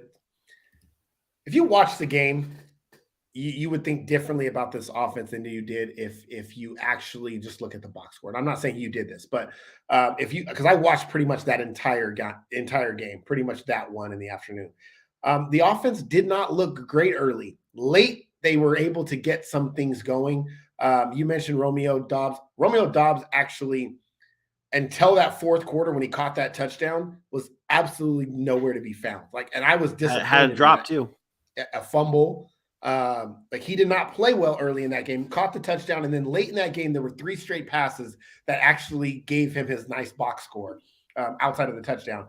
That the corners for New England were just being ignorant and stubborn. They were just off of them for 10 yards. Aaron Rodgers literally snapped the ball 3 straight times and threw over to Dobbs, and he ran for 10 yards, 8 yards, and 9 yards or something like that. But overall, offensively, the only thing that really worked for them was the run game. And there has to be some concern about that passing offense in Green Bay to be consistent. Christian Watson has to get going. I know he had the nice end-around touchdown, but from a receiving standpoint, the only one that I feel like Aaron Rodgers really trusts is Allen Lazard. I don't feel he has that trust and communication with anybody else. Maybe a Robert Tonyan, but I can see he looks for Allen Lazard in certain situations because he trusts him. And I think that's going to be the deciding factor on where this Packers team can ultimately get to. Allen Lazard stays healthy. I think he's going to be the number one guy. I've watched enough of Green Bay Packers now. I don't think that there's anybody that will rival Allen Lazard consistently to be the number one guy. Yes, but Randall Cobb, I know on the broadcast they said he looks young and he looks old to me. There's only so much he can do. He's not going to be trying to give we trying to give Randall Cobb some love though. He does trust Randall Cobb, but I think the guy that with the talent and ability at this stage of their career, it's Allen Lazard. And that's what I was saying at the beginning of the season, that Allen Lazard was going to be the leading receiver on this team because of that trust factor. You just told me last week it was Romeo Doubs. He's going to be the number one. Oh yeah, that's what you told me. Damn it! And I'm like, I said at the beginning of the season it was Allen Lazard. I shouldn't have took claim into that Romeo Doubs thing. But no, Allen Lazard is the most trusted wide receiver on this team, and that goes a long way when we're talking about the Green Bay Packers and an Aaron Rodgers-led offense. Yeah. The Packers did end up, though, sealing the deal, winning the game 27-24 in overtime on the Mason Crosby field goal. They move on now 3-1. Patriots are now 1-3. Patriots now. Hey, Patriot fans, where you at? Because I told you at the beginning of the season. They're last in the division right now. What did I tell them? What I tell them? I told them fans they didn't want to listen, but you always got to listen. Always got to listen to the Mukesiah. 2 games left on the list here. First game that we're going to go. 2 games left. This first one that we're. Yep, there you go. Get it already. Las Vegas. Dog! The Las Vegas Raiders defeat the Denver Broncos 32-23. Russell Wilson in this game, 17 of 25, 237 yards, 3 total touchdowns. But it's not about Russell Wilson. It's about the Las Vegas Raiders. Dog! Go ahead. Hey, I told y'all, give this man the rock. Is it surprising to anyone that for the first 3 weeks of the season, I said the Raiders have no identity on offense? That they needed to give the ball, they needed to run the football. And the very minute they give this man that dog the football, they win. Are we really surprised? I've been trying to tell you guys all year long, Josh Jacobs is it. He's a dog. 28 for 144, 2 touchdowns. He also added another 5 for 31 through the air. This little ESPN ad just came up and said, if you know, you know. If you know, then you just know. Josh Jacobs is the guy that they need to run through this offense. It is not enough to just say, oh, we have Derek Carr and Devontae Adams. We're going to throw him the ball and throw it there. They have to run. The same thing applies to the Raiders as it applies to every other NFL football team that ever existed. If a running back is successful, it's a lot easier to throw the football. And Josh Jacobs is one of the best running backs in the NFL. And I don't care what you think or what you say about your fantasy players saying he can't do this and he can't do that. Give him the ball and watch the man shine. He's a dog. He plays every game. He plays sick. He plays hurt. He doesn't miss time. Josh Jacobs. This whole game, Devontae Adams had 100, but I expected, Derek Carr, whatever, 21-34, didn't throw a touchdown, but didn't have to. 188 yards. When you get the dog the ball, that's all that you need. Ho, ho, ho, dog. I normally mute myself when my dog starts to bark, but then I'm like, okay, I'm just gonna let her. Hey, tell her, Layla, speak up. Hey, that's what she's trying to do right now. She's trying to speak up, but Alicia's also working, so I'm like trying not to I'm like, okay, yeah, you can bark. Come on, you can keep barking, but that's not a thing. And I just want to throw this up there just because. Hey, it's built in his chest. He ain't got no heart. Hey, he ain't got no heart. It's just a live dog look at the chest scan of Josh Jacobs. Just absolute 100% certified DOGG dog. I wish that dog would look a little meaner because I have one that's a meaner dog, but then I thought it was funny that this one was the I gotta post that Josh Jacobs rant that I had earlier. Yeah. I'm just happy he's now on my fantasy team. So that's I'm yeah. I was freezing. I was saying I gotta post that Josh Jacobs rant I had earlier this year. And the Bailey Zappi take. We got to put that out. Like I said, Bailey Zappi would play this year. And here we are. Just saying. Well, yeah, no, that's the thing. So the Raiders, absolute dog. They're doing what we wanted them to do by giving Josh Jacobs the ball more and running. And we even saw Zamir White in this game, by the way. We did see a little bit of Zamir White, and he looked good. But that's it for the Raiders. On the Broncos side of things, 23 points. It was Cortland Sutton got involved, Jerry Jeudy got involved, but for fantasy it was good, but is it really good what you're seeing from the Denver Broncos on offense? Good. I have to be careful with my words here. Good, decent to good, yeah, not great. Not what we want to see. Not efficient. Yeah, I don't know. Yesterday's game was weird. I mean, Russell Wilson had 3 total touchdowns. You could look at his numbers at the end of the day and be like, oh, okay, 17-25. They didn't run the ball well. That was a big part of what Denver, again, they did not have that running game going. Javonte Williams going down it hurts, obviously. This is going to change. Melvin Gordon looked terrible. Melvin Gordon is not a good running back. That's why he's washed. Terrible. Fumbling the football. Mike Boone can't catch. They're in trouble in that backfield. They need to figure something else out there. But I thought, I don't know. It's so hard to put my finger on it. 3 of 11 on third downs, not good either for the Denver Broncos. Yeah, I thought that was really the difference in the game as far as why the Raiders were able to. They were 50% on third downs and Denver was not. So, but again, Denver did not have the ball a lot. They only ran 48 plays. It looks slow. They just don't have no urgency. They're still committing way too many penalties. The mistakes are just too much right now, and it speaks to discipline, and that speaks to coaching. And Nathaniel Hackett does not have a good grasp on having this team disciplined and ready to play. And you know what? At the end of the day, Nathaniel Hackett might be a great offensive coordinator. Might be. I mean, we've seen different when you're a head coach. But when you're a head coach, there's so many other responsibilities, and people think you just translate into being a head coach. It doesn't work that way. Game managing is a lot different than just saying I got to call plays. Yeah. So we'll see. They're 2-2 now. They're gonna have to figure out a way. They're 0-2 on the road, which again we tend to give a little bit more leniency when you're on the road, just because it's hard to win in this league on the road. They come back home. They play the Colts, this Thursday, I believe, right?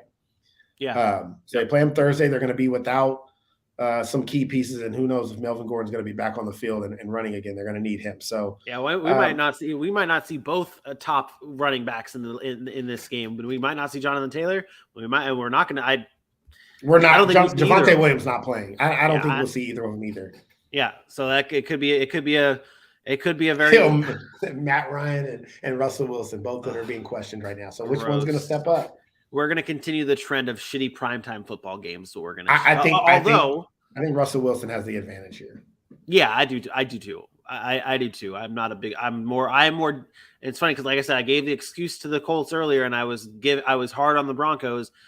I'm more down on the Colts than I am on the Broncos, but I do still worry about that Broncos offense and have not been not been positive from what I've seen from that offense. But they get the Colts on Thursday Night Football. We'll cover that game live on Wednesday at 10 a.m. Eastern time. We have one more game to talk about, and it is the primetime game between the Kansas City Chiefs defeating the Tampa Bay Buccaneers 41-31 on the backs of quite a lot of offensive production from the Kansas City Chiefs. Clyde Edwards-Helaire had a fantastic game. Patrick Mahomes had a fantastic game. Travis Kelce had a fantastic game. What player stood out to you the most from this? Let's do it as a whole here. What player stood out the most in this game? It's easy. It's the best player on the planet. You suck. Patrick, we're 4 years now. No one heard that. No one heard what you said. We missed it. All we heard was it's the best player on the, and that was it. Okay, well then I perfectly set it up. It's the best player on the planet. It's this guy right here.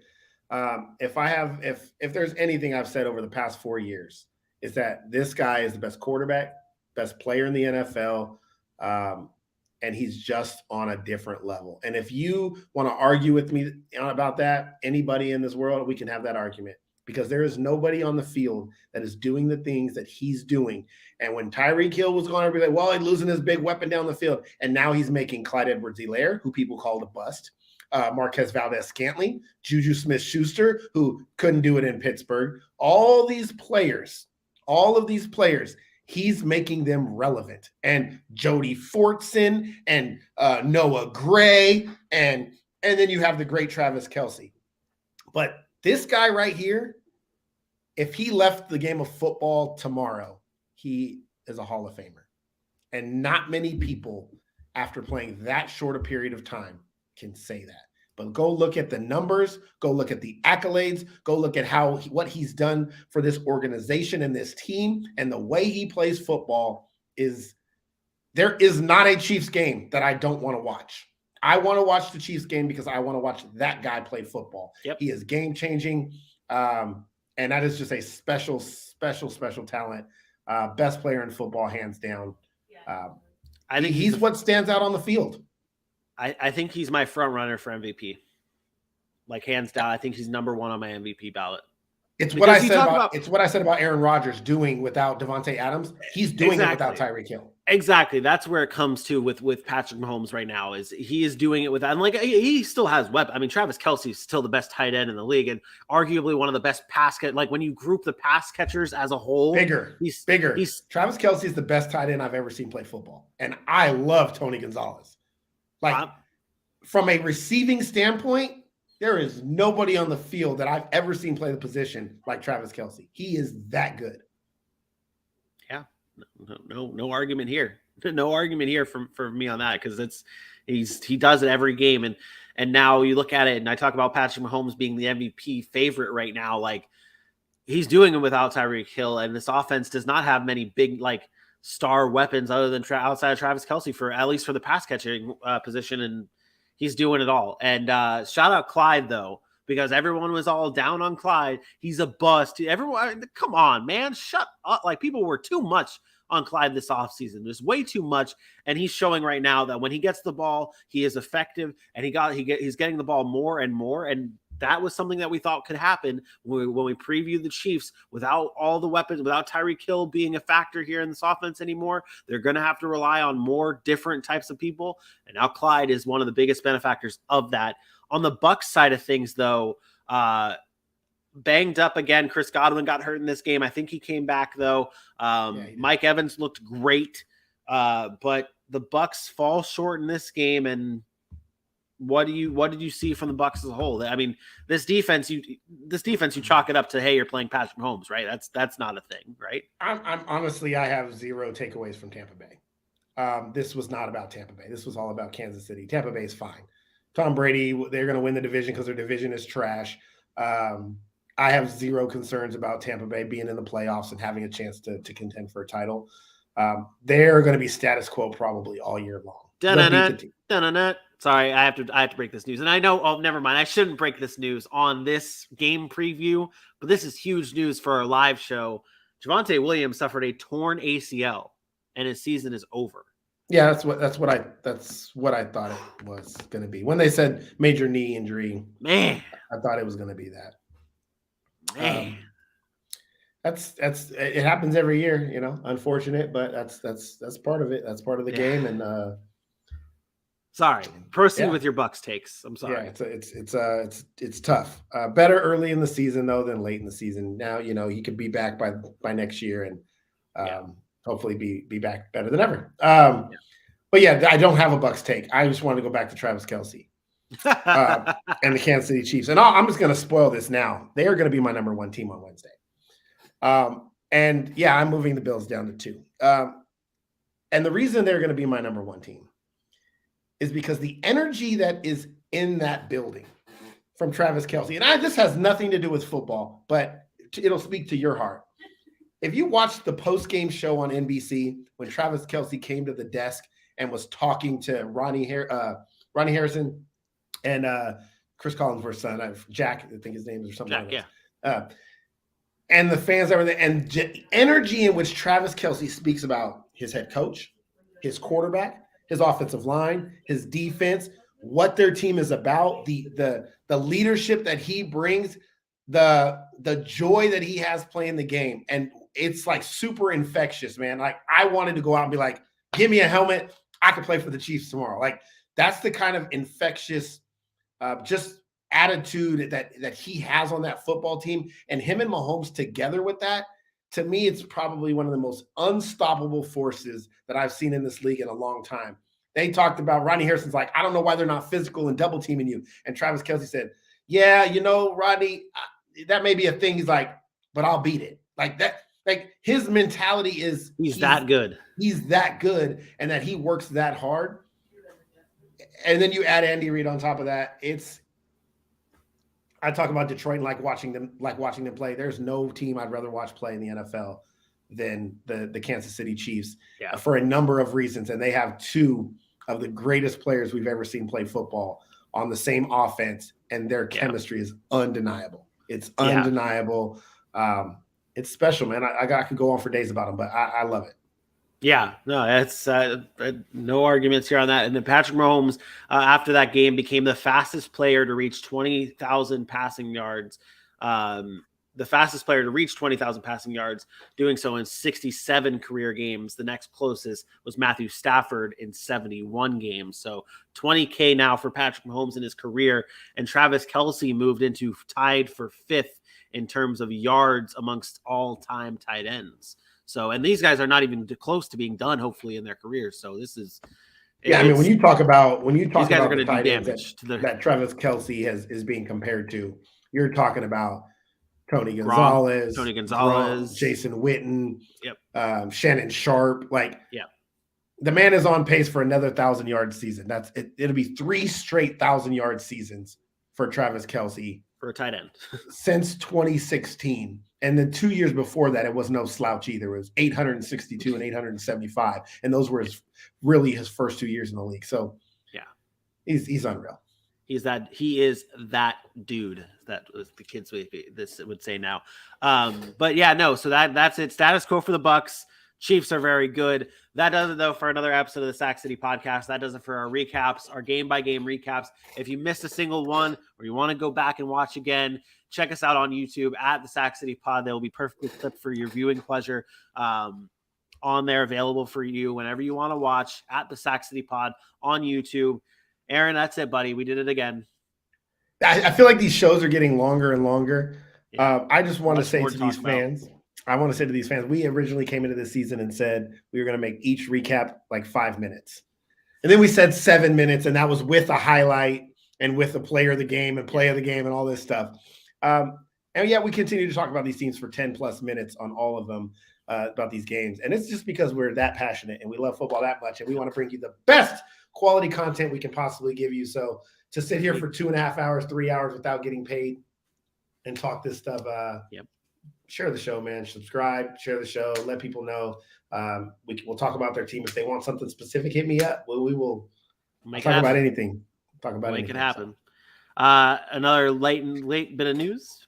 Jonathan Taylor's ankle tests were negative and has a chance to play on Thursday. So good news. I can't imagine he's going to be healthy in 3 days. Yeah, no. So we'll keep an eye on that. We'll be back tomorrow for injury report to be able to break that down and so much more. We'll recap the Monday Night Football game between the Rams and the Niners. Until then, though, live 10 a.m. Eastern time right here on YouTube, Sack City Podcast on all social media. Follow, share. For my best friend, Aaron Mukes, I am me. We will see you tomorrow. Peace out.